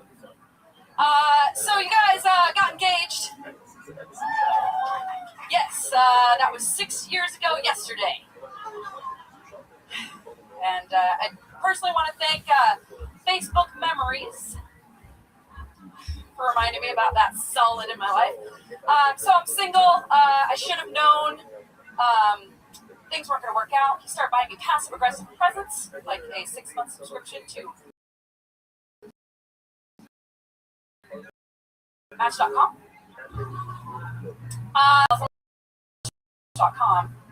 Because aside from doing comedy, guys, I'm a professional auctioneer. Like, hey, give me $100 bid, now two, what you get? But I wrote it wrong. The A and the S key are close. So apparently there's like people in the greater LA area that go out with a suctioneer. Thank you, guys. Fuck yeah, Michelle Westford. You seem like an interesting spirit. You're wearing a Monster Energy t-shirt with a biker jacket. You have a motorcycle? I do have a Harley 883. Oh my god, an 883. Wow, you just made my boner go away. It's got a 1200 kit on it. Oh, it does. It does? Wow. Serious. Wow, what is that? Yeah, really, I have no idea what any of those things. She's twice the man I'll ever be. Yeah, exactly. Michelle, Yes. so you said that there's the Horse of Truth coming in really late on that one. All right. I mean, just 7 seconds after the fact. Michelle, tell us what's so extreme about you. What else? I mean, you're wearing a Monster Energy shirt. I get the feeling that a motorcycle is like the 7th most exciting thing about you. All right. So yeah, I ride motorcycles. Like I said, I'm an auctioneer, which people usually don't guess because they expect someone like looks like I don't know, like Colonel Sanders or something, you know. So like people are like, oh, you're an auctioneer. How long have you been doing that? 5 years. How does that start? Did you have to take a class for that? I apprenticed under a gal who's been doing auctions for 20 the word apprentice. I thought you were going to say gal at the end of that. I learned from the best auction. Yes, there's a gal from Charity Auction World, and I apprenticed under her for 2 years, and I went to auction school in St. Louis, Missouri. Wow, that's probably the only place that has an auction school. So, Is there a reason why everyone sticks with the same voice and kind of like a strip club DJ always sounds So it's what's called a chant, and so it's kind of the same as someone singing to you. It's a serenade, and so there's like a skill to it per se. All right, now. How cool is it though? How cool is it that chicks have finally broken into the auctioneer world? I love it. I mean, that's progressive. Can you say it less misogynistic? She's like the Hillary Clinton. Yeah. Oh, you dig you broads are doing auctioning now? Yeah. Oh, that's pretty cool. I sell it. Pretty cool, I mama. sell it to you. I'm surprised you gals can remember all the info with those tiny brains. No, don't say that, Where do Joe. you find time to not vote? Ow! Yeah, that's amazing. It's great that you've broken ground in that world of auctioneering, except with a lot less deleted emails. Yeah. Except you're a tiny jacket and Monster Energy shirt. Here's my question. This is a real question. Are you truly engaged for 6 months? I was 6 engaged. years? I was engaged, but I've been single for about a year and a half now. Okay. This is comedy advice. As soon as you said I got engaged, I started looking for the ring. I know. That's So- why I hide my hand a Yeah, little you bit so should people don't. Keep it in the pocket. Yeah, And you should also say, once you take the hand out, be like, it's over.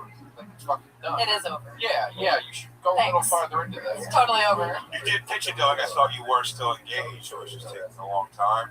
That's a boner kill for the room. What was this guy's story? Was he like some kind of like super tough guy, beard, tattoos, right? Yeah. Bodybuilder, Firefighter.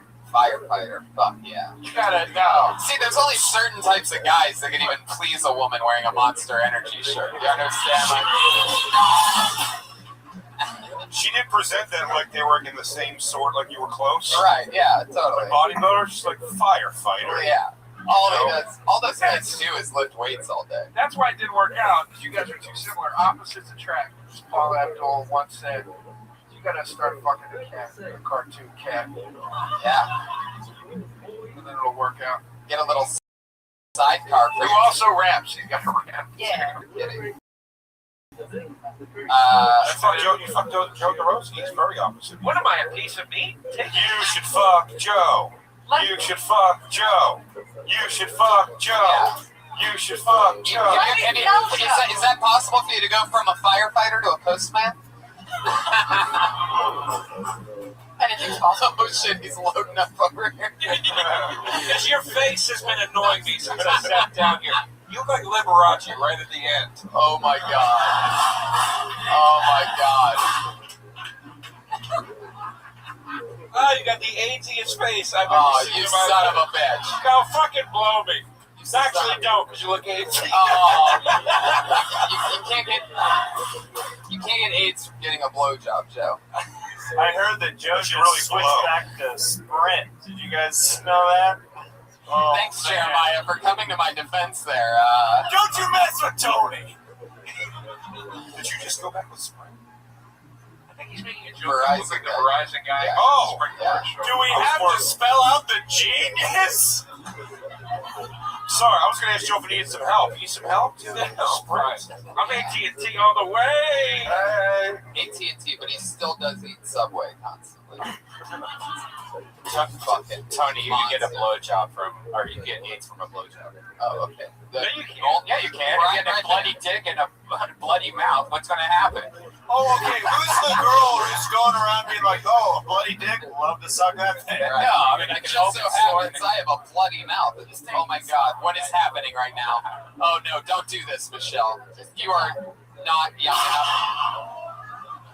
You are not young enough to be Why are the snatched sound out in this effects moment. so horribly loud? Lower them a little bit. Why are the sound effects hurt? Well, I think you're lovely. I hope you meet another guy that you get engaged to. I really do. And I'm just trying to wrap it up because clearly Tony doesn't know how to host his own podcast. Wait, when did you say that? Have we spent too much time? Don't we need to move on to the next issue? No, 27 comics? Who does it? No, we don't go through the whole bucket. That's not how it works, Joe. I mean, I'm about to get rid of her, but I'm not trying to get rid of it. I'm just I'm just saying. gonna let Big J get one more thing in, and then Okay. All this right. is how it works. I'm sorry. Hey, Joe, you questioned Tony again? We're stepping out to the park. Come on, bro. Oh, you don't want to fight a sax player, dude. Yeah. He's got 6 fiddle energy. Yeah. You don't want to fuck with guys wearing camouflage yarmulkes. With chin straps. I dare you, Joe. Today's the day? You're going to test that out? Today's the day, dude. I'm feeling. You're looking at new love. Like, are you on any of these dating sites or anything like that? I tried one out, but I just would rather meet people like organically. Well, where do you go to meet people organically when you're not? You just, I don't know, you just live your life and go out and do stuff that you enjoy doing. Do you go to biker bars? No. No, I did. No. What were you going to say? Something weird happened. I did meet a guy while I was on a motorcycle ride that asked me out, but I didn't want to go out. Wow. He's just yelling over the motorcycle. Hey, you want to go out sometime? Well, no, we like stopped at this place, and they were all there. It was like a restaurant, so it was a bike. Okay, it's a biker bar. Jeez. But I didn't go there for that. Huh? Just tell me you have 1,200 pack on your bike. Where the fuck is that? No. 1,200 kids. 1,200 kids. What? Okay. It just means it's a really fast bike. I figured that's what it meant. Somebody's All talking about their right. slow bike. Somebody's like, it's got a 400 torque. I'll fuck you if you give me a sidecar. If you give me a sidecar, I'll fuck. Now I gotta negotiate? No, I just want to cruise around in a sidecar. Alright. We sort of fun for that? Can I raise some money for that? Yeah, no. Go. Perfect. Michelle. Rolling over here. Joe, welcome back to that shitty intro when I first brought you up. What's he drawing? He draws every episode. He draws every episode. Hey, Joe, let's break down all the barriers of this show. What's the deal with the bucket? Jeremiah, keep it up. I'm gonna cut your throat with this fucking sword. You'll never play that little fucking flute of yours again. Michelle, I'm going to keep you out of harm's way. Michelle Westford, everybody. There she goes. She's on Twitter, Michelle's Comedy. Getting tonight kick-started. Great job. There you go. Fuck yeah. Michelle Westford. This is fun, man. This is a dance for me. It's crazy, right? Michelle, it's over. Michelle coming back for a glass of red Fuck wine. out of here, you attention hog. You fucking asshole. Say shit, you give her 60 seconds. She's drinking red wine, too. I don't trust her on the motorcycle. I'm drinking. I like it. It's crazy stuff. I pulled another name out of the bucket. Handwriting, not that great. That's always a pretty interesting sign. Put your hands together for Phil Kemp.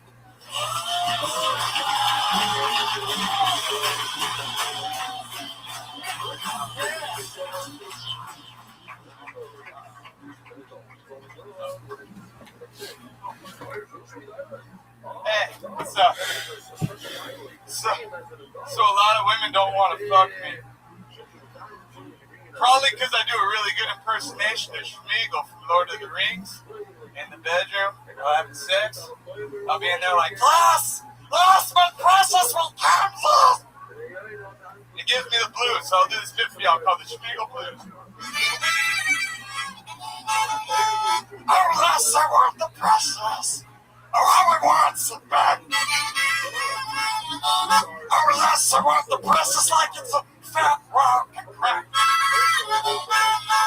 And if I don't get that precious, I'm going to break them hobbits' neck. Oh, the rock is nice and cool. And juicy sweet.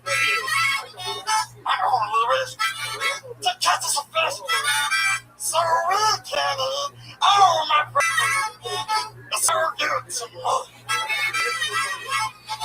And if I don't get my precious, I'll smoke some pussy pie. Fuck yeah. Phil Kemp, everybody. Phil Kemp. Fuck yeah. I know who Michelle Westford's fucking tonight. Wow, that Schmeagol voice you did was awesome. Where did you learn how to do it? Oh, please. Oh, Schmeagol battle!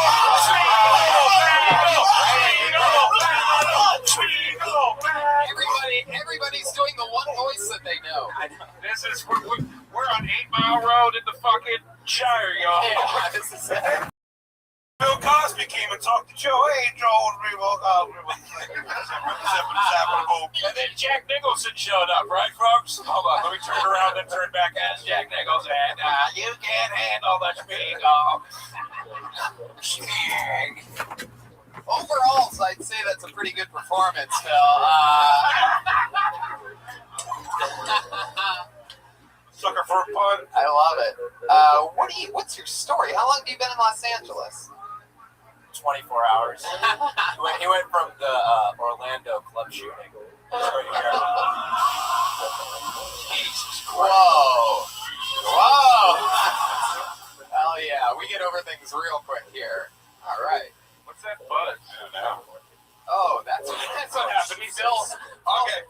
single-handedly wrecked the audio of the show. All right. Well, but I've been in Los Angeles for about a month now, and so Where are you from? I'm from Mississippi River, where you sail down with Huckleberry Finn. Pat, I love it, Pat. Pat normally is pretty reserved, but if somebody pulls out a harmonica in this show, I got a holder too. So. Don't you compare yourself to Pat Reagan? Shut up. Don't you tell me to shut up. Joe DeRosa and I will murder you. Phil, stick with me over here. Phil, everything's okay. You're on a big crazy live show right now. I know we don't have podcasts from wherever you're from, but just stick. Where is it that you're from? I am from Bakersfield, California. Yes. That's why. Now it all makes sense. You just got Lord of the Rings up there, doing some of those topical DVD Lord of the Rings jokes. No one's cranking out shit. What's a DVD, dude? Do you know what Bakersfield is? Have you been made aware as a New York guy through and through what Bakersfield is? I went on tour with Outdated band drop. Phil looks like he opens for corn. Yes, recently. Phil Kemp opens for corn the vegetable. A's, my A's. Now, folks, I'll never forget when I was on the road with Winger. Those were good times. God damn it. Nobody got it. Phil, Too old of a Just reference. Third Eye Blind. Would have been a wave of laughter. Phil, you're an interesting guy. What do you do for work? I actually play my guitar, banjo, and stream online on the site called soundclock.com. And you live in the house next to Toe Banks in the Burbs. No, dude. I'm lucky to find a couch. Thank you, 6 people that saw the Burbs. So do people pay you to play? Is that, let's say you're like a webcam slide? They're paying me like $15 an hour to play. Wow. Yeah, I know, right? Well, why did you bring this but you didn't play? Because you guys give me 1 minute. See, don't you snap at Joe DeRosa! Phil, over here. Whoa, are you serious? Are you seriously mad, Phil? No. Are you playing a character? Dude, yeah, I'm under a lot of stress right now. What's the stress? Let's talk about Can I it. say something? I don't mean to come in here. I don't want to come in here and slap my East Coast dick down on the table. But I don't think you guys out here have a good read on shit. I don't think my dick would even slap on the table. Buddy, I'm with you. I'm on your team. See? That's what you do. I could tell by the handwriting here that Phil wrote his name in a fist. That's the best my handwriting gets. He came here with a fucking banjo and abandoned the bit. Gotta carry it all night. I see the signs that let's just tell this guy great job and let him get the fuck on with it. No! You killed it. Couldn't have went better. Tony, moving on.